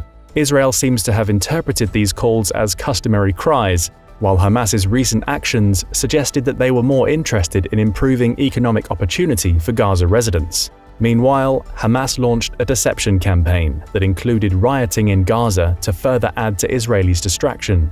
With the riots taking up the Israelis' attention, less attention was paid to the group's plans for its coming terror attack. These were violent incidents, but far less so than the attack that actually happened. When reporting on Israeli surveillance of Gaza, Wired quoted Jack Williams, a former hacker with the United States National Security Agency. Williams said the following: "Intelligence in an environment like Israel isn't finding a needle in a haystack, it's finding the needle that will hurt you in a pile of needles." Given the number of Hamas members involved in the invasion, it's not plausible to me that Israel missed every human intelligence reflection of the planning, but I feel confident that there are always Hamas operatives talking about credible plans to attack the IDF. So Israel can't respond with force to every threat, even every credible one. They'd be at a heightened state of alert or actively engaged all the time, and that's probably actually worse for security. Alongside these active deception campaigns, Hamas also took steps to prevent leaks and ensure its internal security. Reportedly, all of the terrorists that trained for the October 7th incident were only there on a need-to-know basis. Many of them were ignorant of the mission they were actually training for. Hamas launched its attack at the right time, too, because the Israeli Defense Force moved more troops to the West Bank to deal with the violence there, as Gaza seemed to be relatively calm. Hamas kept its cards close to the vest with its potential allies, too. The Palestinian Islamic Jihad was invited to participate in the attack only hours before it began. Up until then, it was completely ignorant about Hamas's plans. Most members of Hamas itself were also ignorant. Only a few people within Hamas's elite Qassem brigades were aware of the extent of the planning. Internal Israeli drama helped the terrorists prepare as well. Hamas took advantage of the long-running political controversy in Israel over Prime Minister Netanyahu's attempt to limit the power of the country's Supreme Court to block legislation passed by the Knesset. The country's security services had warned that the political division was eroding their cohesion and readiness. And as all of this happened, Hamas continued training. Reportedly, this training included a mock Israeli border town, where militants stormed homes and killed residents. Israeli intelligence has become quite good at discovering terrorists over the years. It was good enough to know the precise locations of Hamas leadership and has killed the group's important figures in targeted, surgical strikes on more than one occasion. Israel was even capable of detecting and neutralizing the underground tunnels that militants from Hamas and other groups use to ferry troops and supplies. With such capabilities, Israel must have seen these structures, but it still allowed itself to believe that Hamas did not want to get into another military confrontation. Hamas has long had Iran's backing, and reportedly, officers from that country's Islamic Revolutionary Guard have been collaborating with the terror group since at least August, including multiple meetings in Beirut that included representatives from Hezbollah to help plan the air, land, and sea offensive against Israel. Iran denied these reports, but if meetings occurred between such high officials while Israel was kept in the dark, it raises questions about the effectiveness of Pegasus. It will take a long time before the full details of how Hamas carried out this attack become known, but from what we do know, it's clear that Hamas cashed in on vulnerabilities in Israeli intelligence capability. These vulnerabilities seem to have included the over-reliance on technology. There is one unit in Israel, the 8200 unit, which casts a wide net for developing intelligence sources. The 8200 unit seeks individuals with health problems, potential sex scandals, and so on. However, this human source development may not have been as all-encompassing as experts once believed. In 2005, the Israeli Defense Force withdrew from Gaza, which it had militarily occupied since the Six-Day War of 1967. Israeli settlers also withdrew from the area. Since then, Israel has come to rely more and more on technological methods of intelligence collection, in the absence of manpower in the area. For a while, this technological dominance was sufficient for Israel to keep an eye on the area. Many of the targeted assassinations of senior figures in Hamas and other terror groups came during this time. However, and the details are only now emerging, the reliance on this technology seems to have led the Israeli security services to over-specialize in signals intelligence and neglect human source collection. The Times of Israel quoted Amir Avivi, a retired general with the Israeli Defense Force, who once served in an intelligence role, as saying, "The other side learned to deal with our technological dominance, and they stopped using technology that could expose it. They've gone back to the Stone Age." According to Avivi, Hamas militants were no longer using electronic equipment like smartphones and computers to discuss their plans. Rather, they were making plans the old-fashioned way, in person and in secret rooms specifically designed to guard against espionage. Sometimes these rooms were underground. Pegasus may be one of the world's most powerful spyware programs, but it cannot exactly work when the people it's supposed to be spying on don't use electronic equipment to plan their activities. Hamas and its allied terror groups would have known about Pegasus and made plans to get around or deceive it. Once targets understand that they are under surveillance, they tend to find ways to adapt, including alternative means of communication. Did Hamas and other terror groups' knowledge of the Pegasus spyware allow them to deliberately send deceptive signals to Israeli intelligence? Did such a thing affect the 8200 unit's ability to develop the sources which could have given it advanced warning of the recent terror attack? It will take some time to figure out. Whatever the final details wind up being, the vaunted Israeli security services suffered a heavy reputational blow with the latest outbreak of terroristic violence in Gaza, one which will take them years to recover from. Although the failure of the Pegasus spyware was not the only thing responsible for the catastrophic Israeli intelligence lapse, it was an important component, and the October 7th attack reveals the limits of technology. No matter how highly sophisticated it is, even the most powerful and intrusive surveillance regime will have vulnerabilities that determined attackers will find ways to exploit. But what do you think? Could Israel have made better use of the Pegasus spyware to prevent Hamas's October 7th attack? What other factors could the Israeli security services have neglected? What else went wrong? Don't forget to let us know in the comments section below the video. Also, remember to hit the like button and subscribe for more military analysis from military experts. Imagine a highly advanced missile defense system, able to engage multiple threats simultaneously, intercepting and destroying them in midair before they can reach their intended targets. Sounds unbelievable, right? Well, it's real, and it's one of Israel's biggest assets against Hamas's relentless attacks. If you've turned on the news recently, you've probably heard mention of Israel's so-called Iron Dome.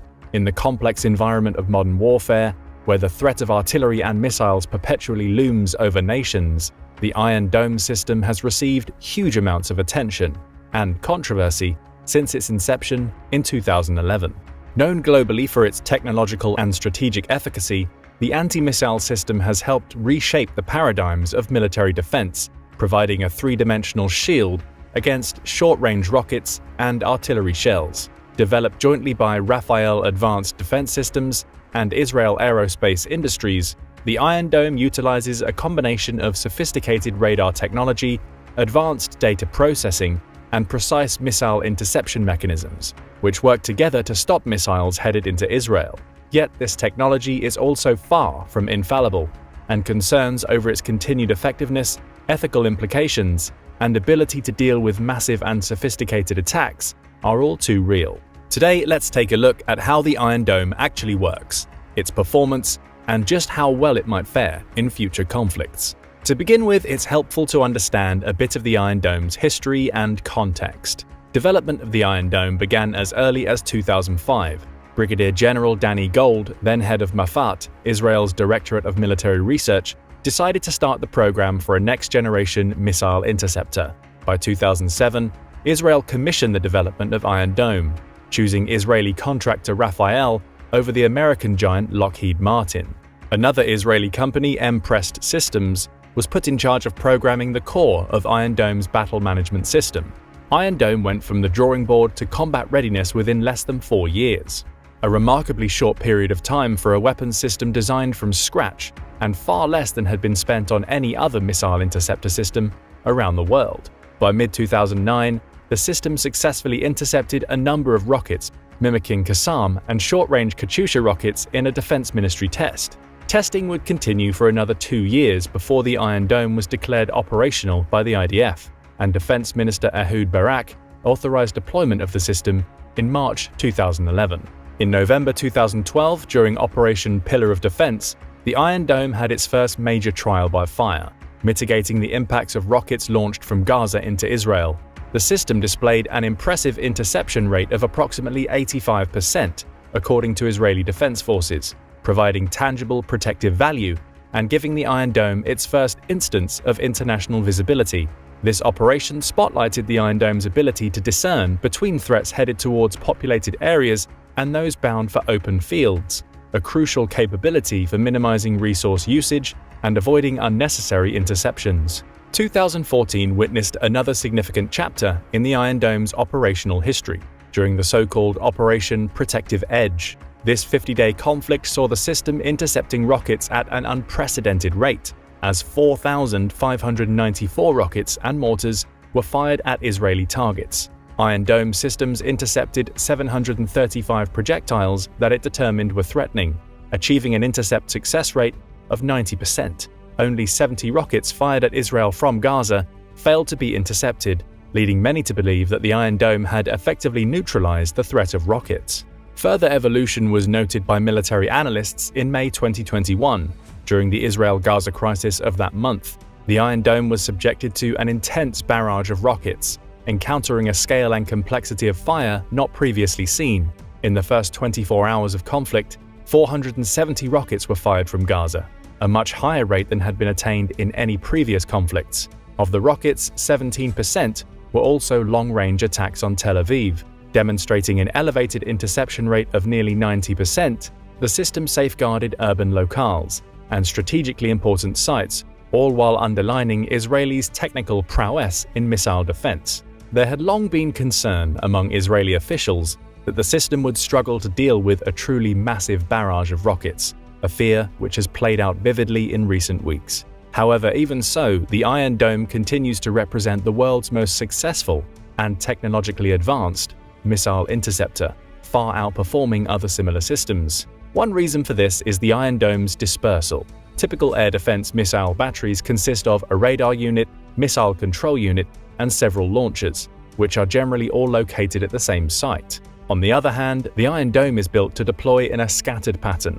Each launcher, containing 20 interceptors, is independently deployed and operated remotely via a secure wireless connection.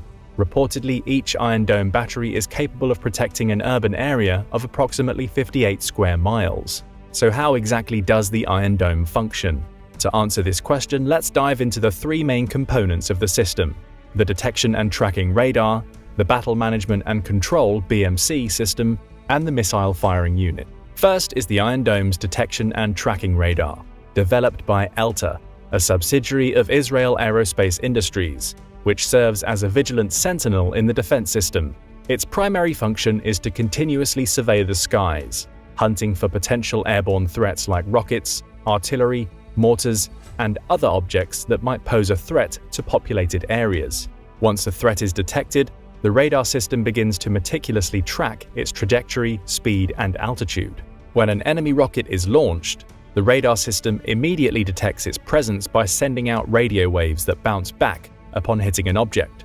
This reflection allows the radar to determine not only the object's location, but also calculates its speed and direction by analyzing the change in the return signal's frequency, a phenomenon known as the Doppler effect. This precise tracking is paramount because, in the context of airborne threats, even minor miscalculations can result in failure to intercept, potentially leading to devastating consequences. The detection and tracking radar then promptly relays this information. The data is transmitted in real time, ensuring the immediate flow of critical information to enable swift decision-making.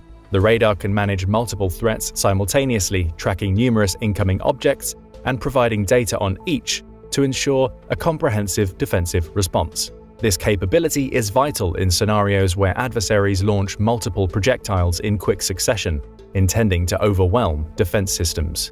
Notably, the radar system incorporates electronic countermeasures, ECCM, which are designed to ensure it operates effectively even under electronic attacks, such as jamming. This robustness against electronic warfare attempts enhances its reliability, ensuring it can function even in contested electronic environments. Precision, speed, and reliability are pivotal attributes of the Iron Dome's radar system, which are vitally crucial given the short flight times of rockets fired from close ranges. This radar has to function with impeccable accuracy and speed to allow the Iron Dome system enough time to assess the threat and, if necessary, launch an interceptor missile to neutralize it before it reaches its target. The second critical element of the Iron Dome is its Battle Management and Control (BMC) system. This is the strategic and computational brain behind the Iron Dome. In the split-second intricacies of modern warfare, where projectiles travel at immense speeds, the BMC has the monumental task of processing the enormous amount of data from the detection and tracking radar, making vital decisions, and orchestrating an effective defensive response in a matter of moments. Upon receiving the critical data from the radar system, the BMC springs into a whirlwind of activity. It takes the information about the detected object, its speed, trajectory, and anticipated point of impact, and instantaneously runs it through a sophisticated algorithm. The object here is to ascertain whether the incoming projectile poses a legitimate threat to civilian areas or critical infrastructure. It's a mathematical prophecy of where the missile or rocket will land, based on its current path and other kinetic variables. If a projectile is deemed to be heading towards an uninhabited area where it will cause no harm, the BMC might choose to let it proceed unhindered, conserving resources. However, if a threat is headed toward a populated or strategic area, the BMC switches from analysis to action, deciding in a split second to intercept the incoming projectile. This capability to discriminate between threats, thereby selectively engaging only those that pose a genuine risk, is pivotal in minimizing costs and avoiding unnecessary interceptor launches. Subsequently, the BMC system communicates with the missile firing unit, providing it with data required to launch an interceptor missile with a high probability of successfully neutralizing the threat. The path of the interceptor is dynamically adjusted by the BMC, utilizing continuous data feeds about its position and the position of the incoming projectile to facilitate a successful interception. This dynamic mid-course guidance and the fine-tuning of the trajectory are crucial in ensuring that the interceptor and threat collide, even when the threat is maneuvering. Moreover, the BMC operates in unison with multiple launchers and can manage numerous threats simultaneously, orchestrating a coordinated response to multiple incoming projectiles. This is essential in scenarios of massive rocket salvos, where multiple threats in the sky need to be systematically and concurrently neutralized to protect assets on the ground. All these operations, threat analysis, decision-making, and interceptor guidance occur within an incredibly compact timeframe, exemplifying a mesmerizing fusion of advanced technology, mathematics, and strategic defense thinking.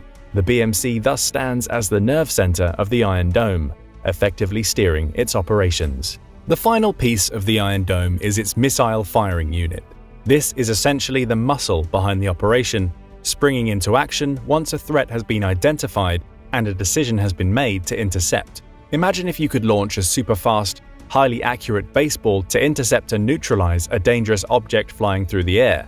That's akin to what the missile firing unit does, but with cutting-edge technology and precise calculations. This component of the Iron Dome houses the interceptor missiles, which are designed to collide with incoming threats and neutralize them before they can reach their intended target.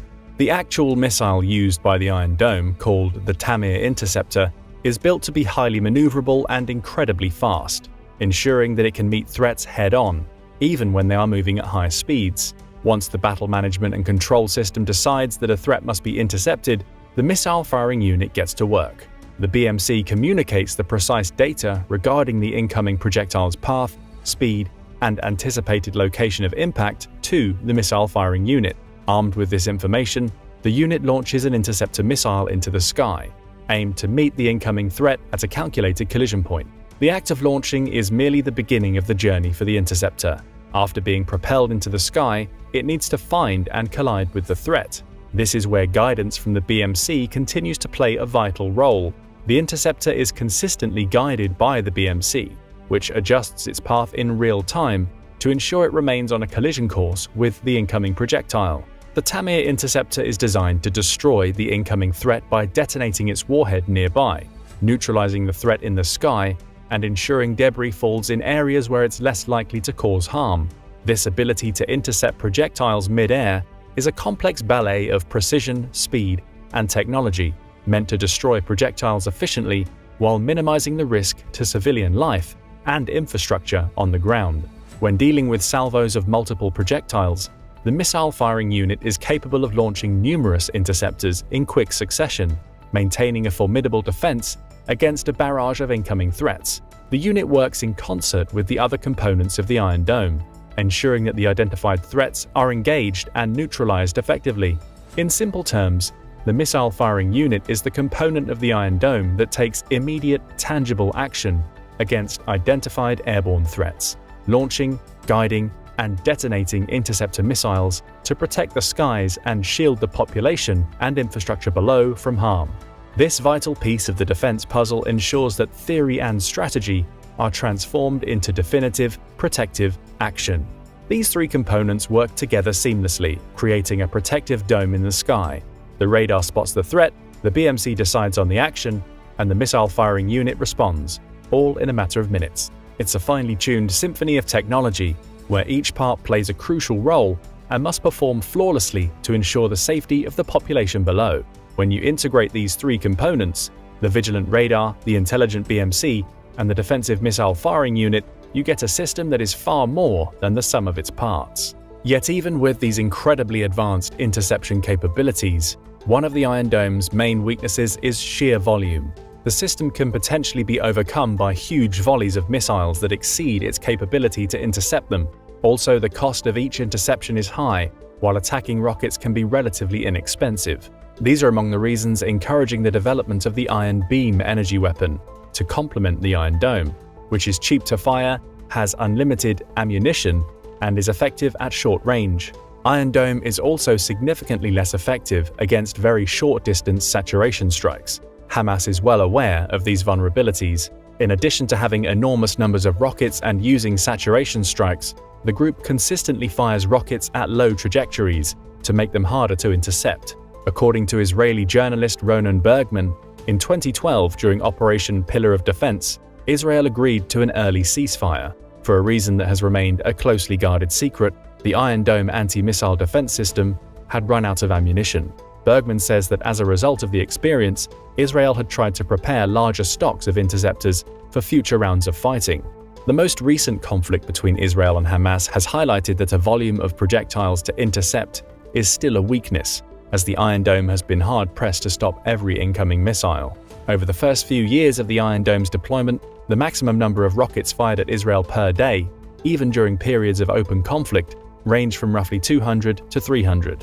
During the May 2021 fighting, that increased substantially, with 470 rockets fired over the first 24 hours.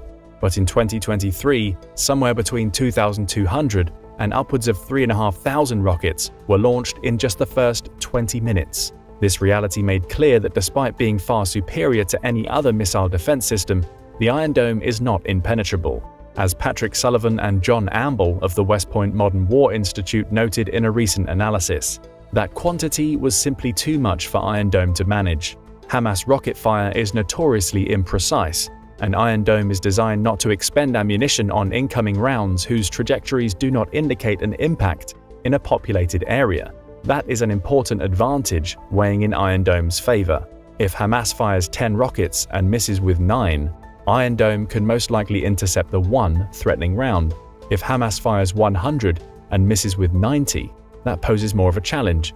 But given the system's demonstrated success rate, most and likely all of the threat can be thwarted.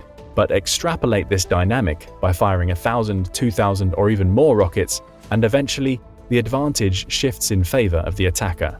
This is a stark reminder that no defense, however sophisticated, is truly impenetrable. Yet even with this weakness, there is also no doubt that the Iron Dome remains head and shoulders above any other country's missile defense systems. The system's effectiveness, however, does not lie solely in its technological sophistication, but in its capacity to integrate seamlessly into Israel's wider security and defense strategy, aligning technological capabilities with strategic objectives. So as geopolitical dynamics evolve and new challenges emerge, the Iron Dome will almost certainly continue to adapt. But even with its weaknesses, the Iron Dome represents a remarkable achievement of military technology.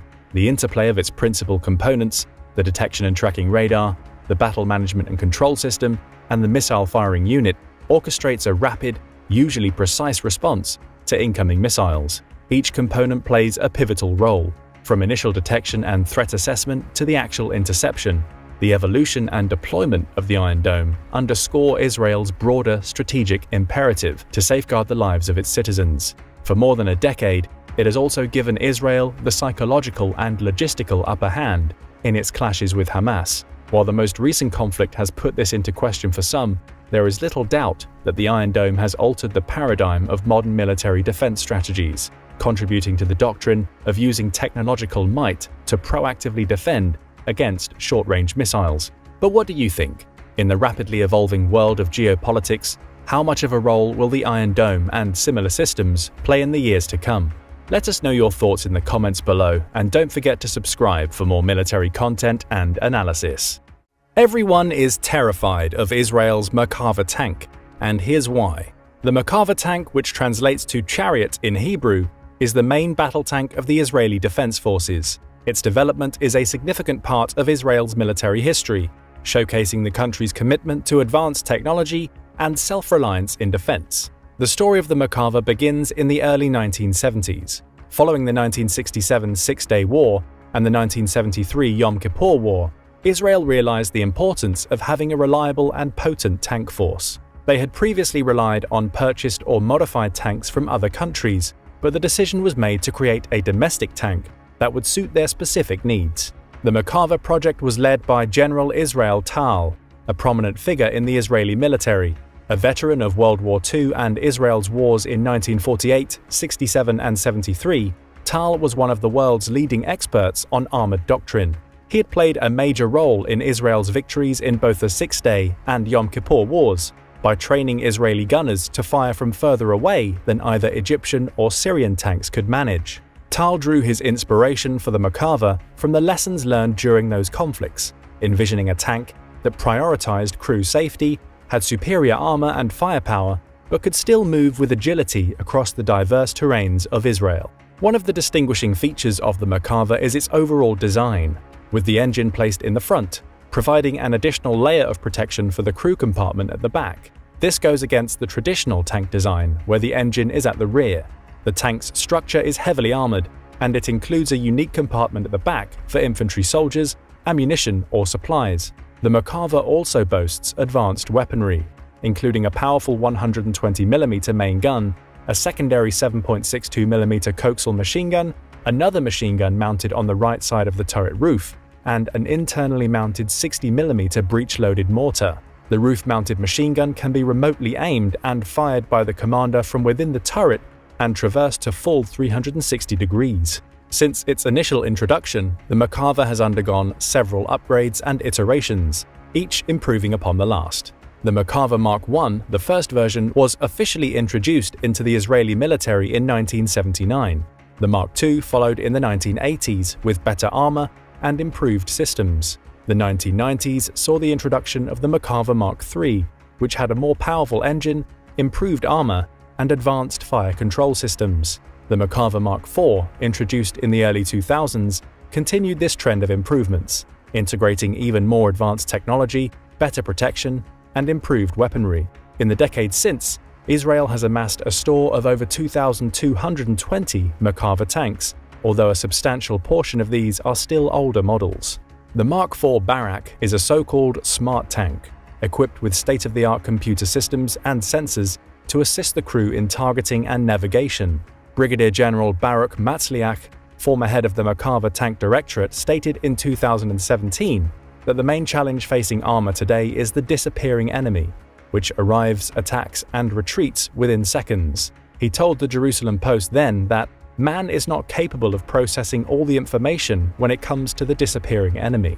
While comparing the sensors and computer in the Mark IV to the Waze navigation system for cars, he added that we understand that we need a real task computer in the tank to fuse all the information together, to present it to the tank commander so he can be able to make only the most important decisions, so he can really see and identify the target and analyze the situation in order to make the decision to shoot or not.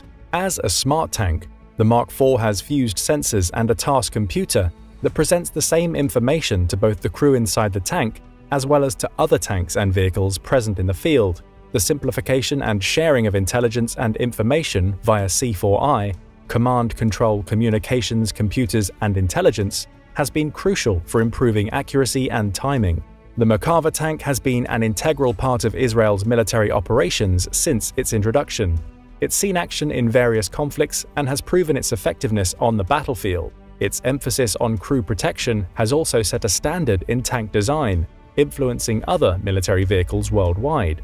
The tank has evolved over decades, integrating advanced technology and innovative design features to meet the challenges of modern urban and desert warfare. The Merkava's fire control system is known for its accuracy and advanced capabilities.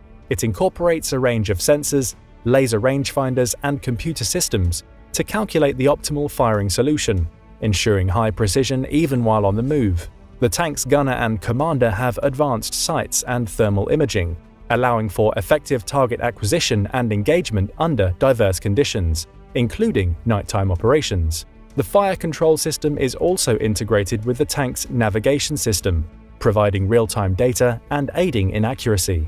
The Merkava's mobility is a key aspect of its performance, designed to navigate the diverse terrains of Israel from deserts to hilly regions.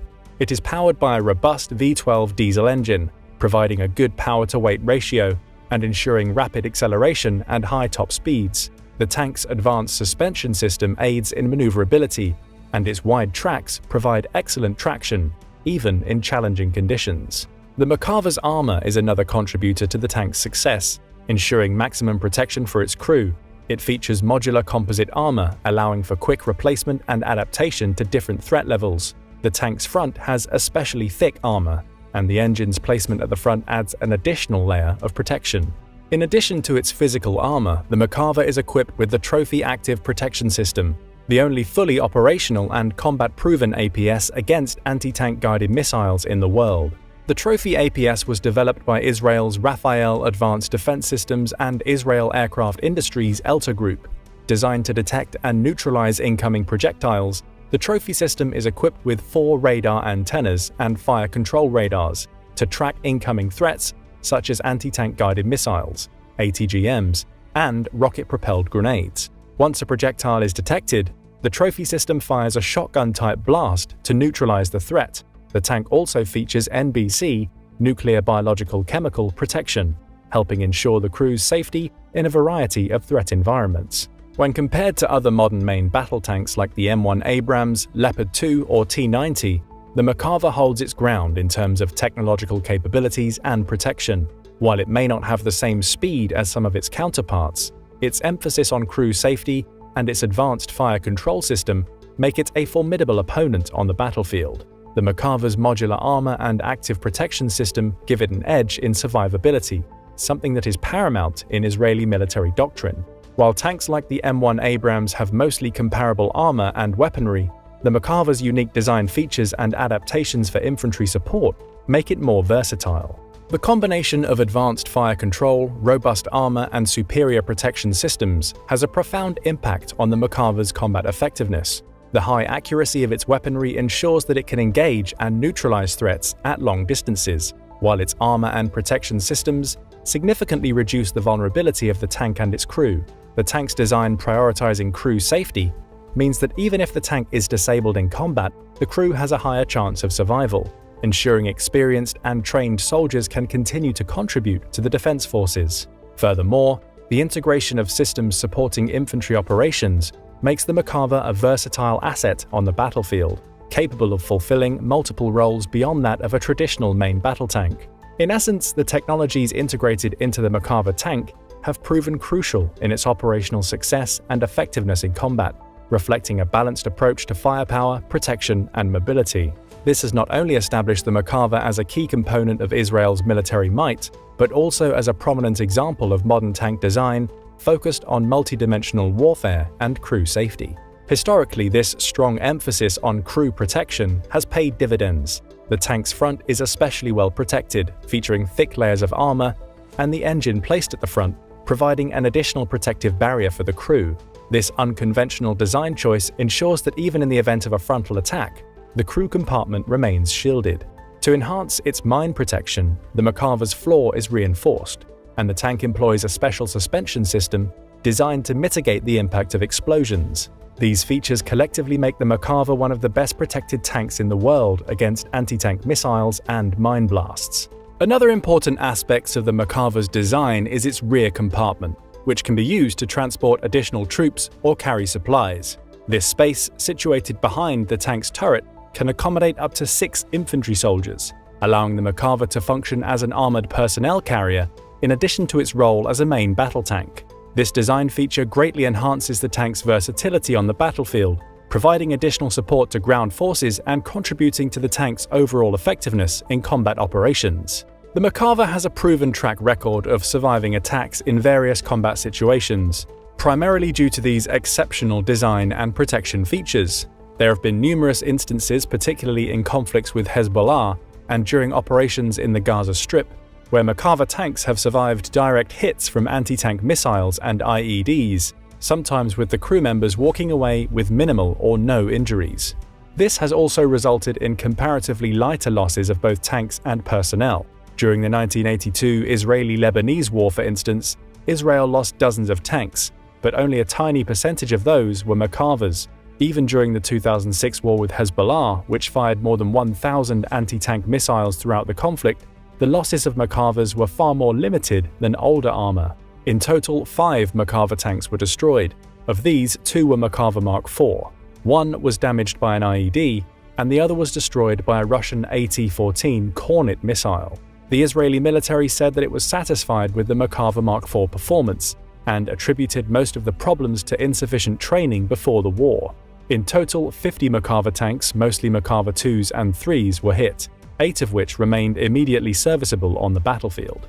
The Merkava experienced even more success during Israel's 2014 war with Hamas, as no Merkava tanks were even damaged during the conflict.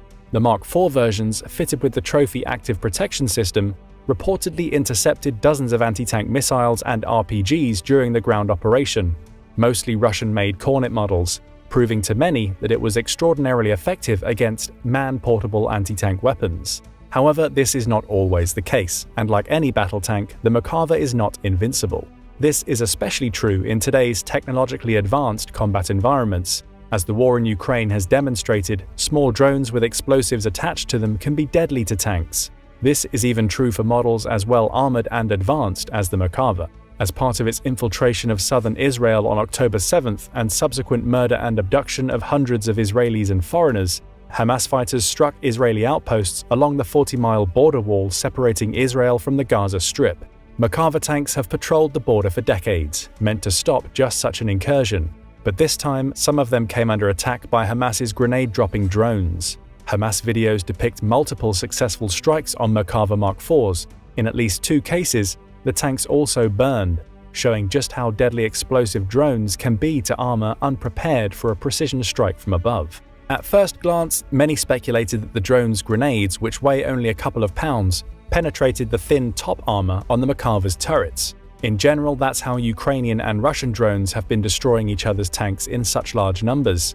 But later experts analyzed the videos of Hamas drone strikes on Merkavas. In both, it seems the drone's grenades struck either the engine compartment in the front of the tank's hull or the ammunition stowage in the bustle hanging from the back of the turret. Such strikes show the limitations of increasing tank durability. Even though the Merkava has some of the most durable top turret armor in the world, not every area of the tank can be so well protected, and a top-down strike on the front of the hull at best destroys the tank's engine and immobilizes it. A strike on the back of the turret, on the bustle, tends to ignite the ammo stored there. So as military analyst David Axe recently noted, a top-down strike on the front of the hull at best destroys the tank's engines and immobilizes it. A strike on the back of the turret, on the bustle, tends to ignite the ammo stored there, but the ensuing secondary explosion occurs outside the turret, not inside where the crew is. All that is to say, the Merkava is better protected from top-down drone attacks than other tank types are. It's not invulnerable, of course, but a drone strike on a Merkava is far more likely to immobilize the tank and spare the crew than it is to take out both the tank and the crew.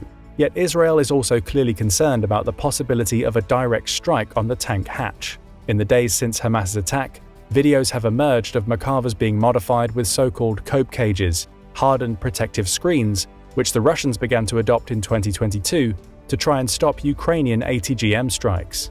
This again points to the role of the war in Ukraine, which has heavily influenced modern combat doctrine and technology, in what several experts have called a modern war laboratory. Numerous militaries around the world have watched and attempted to learn from different aspects of the conflict, including how to avoid the fate of Russia, which has lost upwards of 5,000 tanks. For the IDF, losing multiple Merkavas in a matter of days seems to have acted as a wake-up call. Mark Kanchian, a senior advisor with the Center for Strategic and International Studies, told The Washington Post that, "My assumption is that the Hamas attacks gave Israel the impetus to install the cages more widely. It's probably something that they had been thinking about before, since everyone is watching the war in Ukraine so closely." One major question is how effective cope cages will actually be against Hamas drone operators. Samuel Bendet, a drone expert at the Center for Naval Analyses, has pointed out that the effectiveness of extra shielding like this on a tank varies wildly, depending on the type of drone being used. They are generally more effective against quadcopters that drop small munitions, like the drones Hamas used in the attacks against Israeli forces. They are less useful against cheaply made racing drones that are more maneuverable. Such weapons have been used more and more recently to target Russia's Wagner mercenaries in Sudan. A talented pilot, Bendet said, can get around the gaps in the cages and armor, but it's still unclear whether Hamas has acquired such technology, known as first-person view or FPV drones. If it has, whether through Iran or other channels, it's likely to pose a significant challenge to Israel's armored divisions, especially in a dense urban environment like Gaza. Similarly, the protective screens would be of limited use against weapons like rocket-propelled grenades, if fired down on Israeli vehicles from high buildings within Gaza. Sonny Butterworth, a senior analyst at the defense intelligence firm Janes, noted that shields act as a buffer intended to prematurely detonate an explosive, disable warheads used on some rocket-propelled grenades, or, in the case of drone-drop grenades, cause the weapon to simply roll off the vehicle before it strikes weaker armor or fall into an open hatch. None of this solves the problem of fast-moving, pinpoint drone strikes, as any attack with sufficient accuracy will still be able to hit the least armored area of a tank. Even the much-lauded trophy system will fare, as it's likely that the tanks Hamas destroyed in its surprise attack did not have the protection system active. In sum, it's always worth remembering that due to the changing nature of modern warfare, even the best defenses in the world are not a guarantee. But while the Merkava Mark IV still has weaknesses against skilled or technologically adept anti-tank fire, so does every other modern armored vehicle. And there is little doubt that pound for pound, the Merkava remains among the most powerful and sophisticated tanks in the world, with a terrifying reputation among nations. Yet only time will tell if its array of advanced features and firepower will stand up to the challenges of asymmetric warfare in the 21st century? What do you think? Just how powerful and relevant is the Merkava on today's battlefield? Let us know your thoughts in the comments, and don't forget to subscribe for more military content and analysis. Israel's Iron Dome defense has literally been the difference between life and death in their war against Hamas. However, an even more advanced defensive network is waiting in the wings. While the Iron Dome has demonstrated its effectiveness on numerous occasions, that heralded system might take a back seat to the high-tech power that is the Iron Beam. Also known as Light Shield, the Iron Beam is a laser-based air defense network that can obliterate short-range rockets, mortar bombs, and artillery. Not only that, but it can also fend off unmanned aerial vehicles, UAVs, a tactic Hamas has been relying on more than ever. And the price of each laser fired is negligible. According to many estimates, it only costs Israel $2,000 per shot to utilize this technology. Given the potency and economical design of this emerging warfare wonder, it's easy to see why many consider it superior to the iconic Iron Dome. Some go so far as to say that it will completely replace the Iron Dome. But can the Iron Beam deliver on its promise? To answer this, we need to compare the technologies side by side. Let's start with the older of the two, the Iron Dome. Released in 2011, the Iron Dome has been a staple of Israel's defense tactic for more than a decade now. It's a sophisticated system of detectors and rocket launchers that intercept enemy missiles. The technology is made up of three elements. The first element is the radar. When a hostile launches a missile at Israel, up to 43 miles away, the Iron Dome identifies it and gathers data on the projectile's trajectory. The second element is a computer. The computer receives the information from the radar and calculates where the missile is going. Figuring out the destination of a ballistic missile is relatively easy since it's fairly predictable. That's because ballistic rockets generally fly on an arc. If you can identify the arc, you'll get a pretty accurate idea of where the missile is supposed to strike. That's exactly what the Iron Dome computer does. The third element is the launcher. If the computer determines that the missile will hit a strategic or populated area, it sends Tamir interceptors to collide with the projectile mid-air. If the missile can't be intercepted, the Iron Dome allows it to reach the designated location to save interceptors for future use. The ability of the Iron Dome to protect civilians and military strongholds is being put to the test as we speak. Ever since the beginning of the most recent assault by Hamas, they have launched thousands of rockets that targeted heavily populated areas. Thanks to the Iron Dome, the vast majority of them failed to reach their destination. But this isn't the first time the Iron Dome demonstrated the might of the Israel Defense Forces, IDF. It's protected the nation from projectiles throughout the 21st century. However, that's just scratching the surface of the Iron Dome's influence, history, and technological prowess. It might tell us if the Iron Beam is an addition to their arsenal or a full-blown replacement. The first instance of the Iron Dome being used in combat can be tracked down to March 2012. It was at this time that Gaza terrorists launched a major missile offensive on southern Israel, discharging approximately 200 projectiles in under 3 days. Hamas operatives thought they had caught the IDF off guard, but the Iron Dome proved them wrong.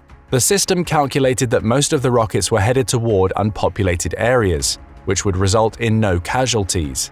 However, the Iron Dome intercepted more than 50 rockets that targeted Ashkelon, Ashdod, and Beersheva. If not for the Iron Dome intervention, there's no telling how many innocent lives would have been lost. It didn't take long for the Iron Dome to react once again. In November of the same year, Hamas launched another airstrike that included over 1,500 projectiles aimed at Israel. The Iron Dome intercepted about 400 of them. The vast majority of the remaining rockets were deemed harmless. The defense was executed hand in hand with the IDF's Operation Pillar of Defense, which aimed to lower the number of missiles Hamas could use to besiege Israel. 2 years later, the Iron Dome was under immense pressure yet again. This time it was Tel Aviv and Jaffa that the system had to safeguard against Hamas rockets. At the start of Operation Protective Edge, Hamas targeted numerous densely populated regions of both Tel Aviv and Jaffa. Fortunately for the Israelis, the missiles proved no match for the Iron Dome, which intercepted around 700 rockets. The defense paved the way for a resounding IDF victory, resulting in 32 Hamas tunnels destroyed and hundreds of terrorists vanquished. The history of Iron Dome intervention doesn't end there. In May 2019, the Palestinian Islamic Jihad (PIJ) and Hamas teamed up to send nearly 700 projectiles toward Israel. Most ended up in open areas, resulting in no casualties. However, the Iron Dome also saved the lives of countless civilians by bringing down 240 missiles. The longer the conflict between Israel and Palestine goes on, the greater the intensity of Hamas's rocket attacks. This was on full display in 2021, when Hamas and the PIJ aimed to strike a decisive blow to the IDF by firing 4,350 projectiles at Israel. The number would be overwhelming for practically any other defense system, but not for the Iron Dome. Even though the intensity and number of missiles had been unprecedented, the Iron Dome didn't disappoint. It intercepted nearly 1,500 incoming projectiles that were headed toward populated and strategic military areas. The pressure from Hamas mounted when terrorists started launching missiles from various directions, but the Iron Dome proved to be an insurmountable obstacle.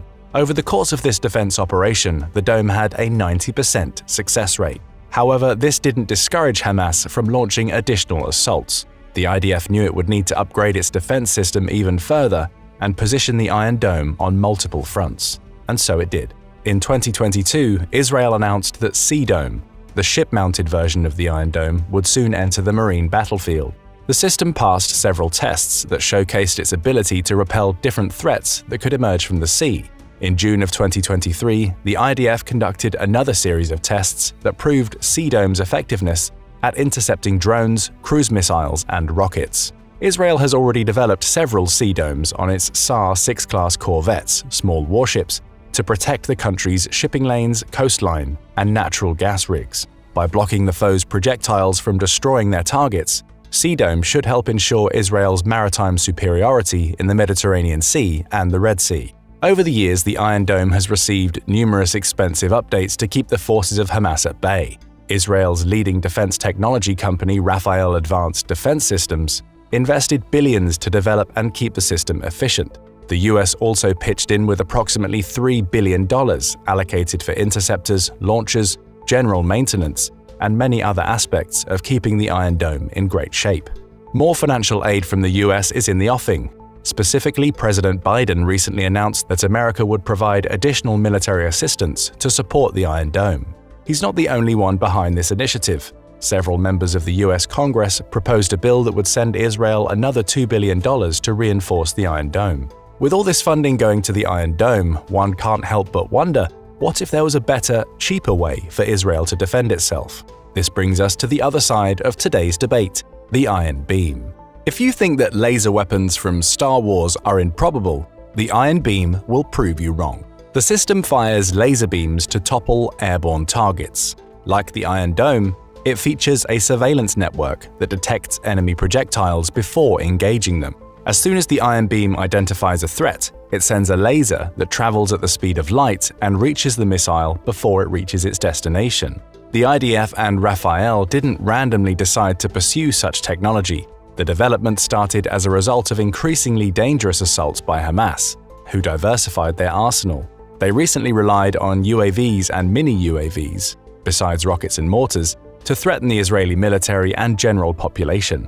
The Iron Dome proved instrumental in vanquishing these dangers, but it's also expensive. Each interceptor fired costs between $40,000 and $50,000. This might not sound like much if the Iron Dome fires just 2 or 3 missiles, but that's not the threat it faces in the war against Hamas. As previously noted, Hamas often engages Israel with multiple projectiles from different locations. Fired in quick succession, they force the Iron Dome to release hundreds or even thousands of interceptors at the same time. Not even the most powerful militaries can afford such costs in the long term. Rescue comes in the form of the Iron Beam. Using this system, the IDF can shoot down Hamas missiles for a fraction of the price of the Iron Dome. Each laser costs the Israeli military only about $2,000, including the price of technology development, allowing them to launch 20 to 25 lasers at the cost of one Iron Dome interceptor. If that's not a viable and affordable long-term defense strategy, we don't know what is. Another reason the IDF may replace the Iron Dome with the Iron Beam is to improve the efficacy of its defense tactics. The Iron Dome is highly effective, with a consistent 90% success rate across different operations. The extra 10% might not sound much, but even a single missile that bypasses the interceptors can wreak havoc on Israel and result in lives lost. The main reason the Iron Dome isn't 100% effective is that it's designed for small strikes. If Hamas launches thousands of rockets in a short window, the Iron Dome doesn't have the capacity to prevent each projectile from hitting its target. The Iron Beam, on the other hand, might just be the ace up the sleeve the IDF has been looking for. This technology features a power output of approximately 100 kilowatts. This gives the Iron Beam enough velocity to reach the rocket before it makes contact with the target. Since the technology is so fast, it can pick apart numerous projectiles in just a few seconds. What about the magazine requirements of the Iron Beam? This is yet another aspect where the Iron Beam excels. Given the laser-based design of the technology, there's no need to reload the weaponry. The fiber laser generator constantly fuels the Iron Beam, meaning it can never run out of ammunition, as long as the generator is operational, of course. The same cannot be said for the Iron Dome. Although advanced, it still features a traditional magazine design that requires consistent manual reloading. Hamas troops can seize that break-in activity to bomb defenseless cities. This won't happen on Iron Beam's watch. What's also impressive about the Iron Beam is that it reduces the debris caused by intercepting enemy missiles. Traditional rocket defense systems tend to result in lots of debris, and it's easy to see why. Just picture two rockets slamming into each other at dizzying speeds. The energy released during the process is almost unfathomable, so imagine what this energy does to the two missiles. It scatters them into thousands of pieces, all of which turn into mini projectiles. They can't harm buildings and other structures, but rogue shrapnel can prove lethal to civilians trying to hide from the commotion. The Iron Beam is a real game changer in this respect. Rather than sending up a rocket to collide with another missile, it ejects a mighty laser beam that virtually obliterates the opponent's projectile. This lowers the debris caused by the blast and makes the area underneath the explosion a lot safer. The Iron Beam sure sounds formidable, but is it safe to use? No weapon is 100% safe, but the Iron Beam is much safer than some of its traditional rocket defense counterparts. By now, you already know the weapon uses laser technology. However, it doesn't use just any laser. The Iron Beam runs on so-called solid-state lasers, which focus beams using lasing mediums. This lasing medium is a type of solid crystalline substance that's much safer to operate than liquid or gas weapons, because the IDF doesn't have to use hazardous chemicals to operate the Iron Beam. Solid-state lasers have always been safer than gas and liquid solutions, but up until recently, they weren't strong enough for military applications. The spearheads of solid-state laser technology came up with several breakthroughs in the 21st century to address this concern. Nowadays, these lasers can consistently engage and deal with targets, which is exactly what the Iron Beam does. Given all the incredible features of the Iron Beam, one might say that it will undoubtedly replace the Iron Dome. Still, the technology isn't perfect. You need to consider the downsides of the Iron Beam to figure out whether it'll take Iron Dome's position. The first of which is the relatively low-power design of this defense mechanism. Yes, you heard that correctly, the Iron Beam isn't as powerful as some other man-made weapons. For instance, you can now find 300 kilowatt weapons that can annihilate even the most robust rockets or knock them off course. But the industry has even more powerful weapons. There are also 1,000 kilowatt lasers that can easily engage hypersonic or ballistic missiles, allowing militaries to use them to devise the most effective defense strategy. In fact, these projectiles are so powerful that they can burn through the fuselage. Don't get us wrong, the IDF's Iron Beam is potent, but it can't compete with the destructive power of big guns. For this reason, it's not appropriate for all defense duties, such as taking down large drones and missiles. It's more suitable for standard mortars and rockets. Now you might be thinking, the Iron Beam is a laser weapon. Don't lasers evaporate anything they hit, regardless of their power? Lasers destroy their targets through heat transfer. The heat of a laser passes onto the object, making it burn. The speed at which the target burns depends on the laser's strength. In this case, the Iron Beam's 100 kilowatts aren't enough to vaporize massive targets. In 2020, various tests proved this by observing how long it took for certain weapons to wipe out small airborne drones. The testing featured a slightly stronger weapon, 150 kilowatts, than the Iron Beam. Even so, it took the weapon about 15 seconds to vanquish the target. Since the Iron Beam isn't as powerful, it would take even longer to obliterate large drones and missiles, giving some projectiles plenty of time to reach the ground and potentially cause massive damage. Next, you need to consider atmospheric scattering, which is essential when discussing any laser weapon, not just the Iron Beam. Atmospheric scattering refers to the disturbance created by sand, water vapor, salt, air pollution, smoke, and many other impurities, all of which make the laser less effective at long ranges. So far, the ion beam hasn't overcome this hurdle. It can destroy targets up to 4.3 miles away. Anything longer than that, and the ion beam will likely fail to disable the projectile before it hits its target. That's not to say the ion beam and other lasers can't be used at longer ranges. For instance, the IDF can utilize the technology beyond 4.3 miles to dazzle, blind, or otherwise distract the optical sensor of a satellite, weapon, or airplane. Once this happens, the target of the laser may no longer be able to receive data that guides it to its intended destination, rendering it virtually useless. But if total destruction of a rocket or mortar is the only mission, 4.3 miles remains the threshold beyond which the ion beam cannot achieve success consistently. Another drawback of the ion beam is that it's susceptible to thermal blooming. If the weapon fires in the same direction for a few hours or even minutes, it raises the temperature of the surrounding air.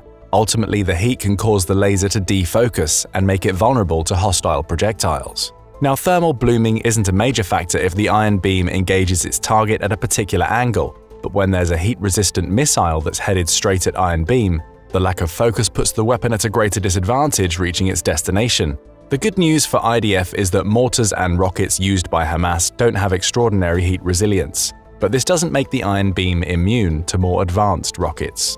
Thermal blooming, atmospheric scattering, and some other shortcomings elevate the need for impeccable beam control. The laser also needs to have a clear line of sight with the target to be effective. This brings us to yet another flaw of the ion beam. It's hard to use. Many more years of testing are required to polish the technology and make it more user-friendly. The IDF, Rafael, and other spearheads will also need to work around the weapon's limited effectiveness at long ranges. Therefore, it's safe to say that the ion beam won't replace the Iron Dome, at least for now. Israel has accelerated the development and research behind the technology due to the ongoing conflict with Hamas, but even the most optimistic forecasts say the ion beam won't be deployed before 2024 or 2025. Although the Israelis have expedited the development of the ion beam, it's only natural to think that, considering the urgency of the ongoing crisis, they would have already approved it for warfare use. That hasn't been the case for several reasons. The primary challenge is technological. More specifically, the developers struggled for many years to generate a 100 kilowatt beam that could quickly destroy its targets. They saw that it was hard to concentrate this much power into a single beam and maintain its velocity. But they came up with a brilliant solution to divide the laser into multiple beams. This ensured enough power and speed, giving them the best of both worlds. However, splitting the beam into several smaller beams is no easy feat. The scientists had to fine-tune the timing of each beam, so it would work in unison with the other beams and heat enemy targets rapidly. Only recently did the IDF overcome this obstacle.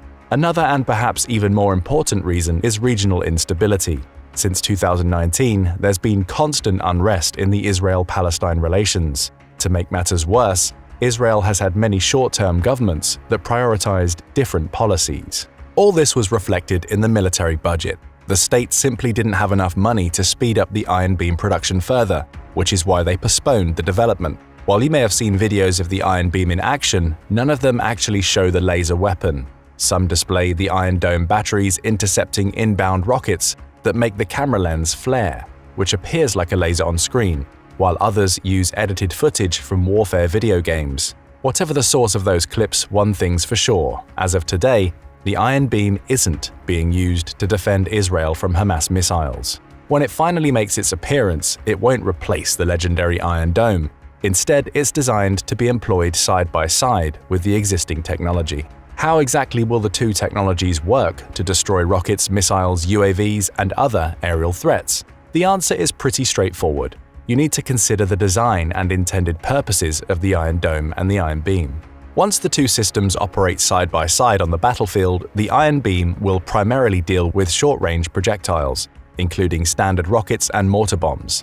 It should also be heavily used for intercepting UAVs and drones. That's because these aircraft have light shells, which are typically made of heat-sensitive materials such as plastics. The minimal heat resistance makes them sitting ducks for the laser beams, since the beams can cut through them like a knife through butter. Basically, the iron beam can vaporize these targets in milliseconds. Another factor that will determine the roles of the Iron Beam and the Iron Dome is the distance. Since the Iron Beam is only effective at ranges up to 4.3 miles, it won't be used to intercept distant rockets, missiles, drones, and UAVs. Likewise, it's less effective in cloudy weather, because this makes it harder to maintain accuracy. The same goes for mist, haze, and other atmospheric elements, which can compromise the system drastically. With short-range, lightweight targets eliminated courtesy of the Iron Beam, the potential of Israel's enemy to inflict massive damage is drastically reduced. Nevertheless, long-range, heavy-duty missiles remain. That's where the Iron Dome comes in. As it's designed to destroy projectiles up to 43 miles away, it's much more effective than the Iron Beam at long ranges. The moment it identifies a rocket within its radius, the weapon intercepts it with a missile of its own, vanquishing it before it gets dangerously close to the ground. The short-range, long-range dynamics is where the power of the Iron Dome and Iron Beam is most evident. If the hostile launches thousands of rockets in quick succession, the Iron Dome can intercept about 90% of them, but some are bound to bypass the system. The Iron Beam supports the Iron Dome by vanquishing any projectiles that enter its 4.3-mile radius, which increases the overall efficiency of Israel's missile defense network. So, the Iron Dome will need to bear the brunt of assaults due to its effectiveness at longer ranges. But the quality of the projectiles is also important. Whenever an Iron Dome interceptor reaches the foe's rocket, it destroys it instantly. Unlike with the Iron Beam, this process doesn't span several seconds. Even if a missile has a thick metal housing, it's no match for the Iron Dome. The Iron Dome-Iron Beam duo should get things done most of the time. However, Israel wouldn't be one of the top 5 militaries in the world if it had just 2 systems in its missile defense strategy. The 2 weapons are mighty, but they won't retire other networks in the IDF's arsenal. Consider the Arrow 3, jointly developed by the Israel Missile Defense Organization and the United States Missile Defense Agency. Arrow 3 is part of the cutting-edge Arrow Weapon System, AWS, the first ever anti-tactical ballistic missile, ATBM, defense network. Arrow 3 detects, monitors, intercepts, and obliterates enemy TBMs with a variety of rockets over a massive surface, enabling the system to protect many population centers and strategic assets, using hit-to-kill technology. It launches a missile that contains a kinetic kill vehicle vertically, and whenever necessary, it changes the trajectory of the projectile toward the calculated interception point. Only upon identifying and getting close enough to a hostile warhead does Arrow 3 launch the kill vehicle. The range of the system is nearly 1,500 miles, and it can intercept weapons at heights of up to 60 miles. Another essential part of Israel's defense system is the colorfully named David's Sling. This weapon is also designed to intercept projectiles fired by Hamas or other enemy countries, including Syria and Iran. The range of David's Sling is approximately 160 miles, which is longer than the Iron Beam and the Iron Dome, but shorter than the Arrow 3. This makes the system ultra-effective at toppling mid-range projectiles, enabling it to reduce the pressure on the Iron Dome and the Iron Beam by annihilating rockets before they enter the radiuses of the 2 systems. And it might be best to end the debate on this note. The goal of the IDF when developing new defense systems isn't to replace a weapon that's already proven its effectiveness. The goal is to support the existing arsenal and create a virtually impregnable layer that not even the most intense rocket assaults can breach. That being the case, the Iron Beam will not replace the Iron Dome anytime soon. It'll mainly intercept short-range projectiles, UAVs, and drones if they make it past the Iron Dome. But at the end of the day, who knows what the future holds? Hamas may make Israel overhaul its defense strategy. If that happens, what do you think the roles of the Iron Dome and the Iron Beam will look like? Will the 2 weapons complement each other? Or will the IDF need to develop an even more advanced solution to destroy hostile rockets? Let us know in the comments, and don't forget to subscribe for more military analysis from military experts.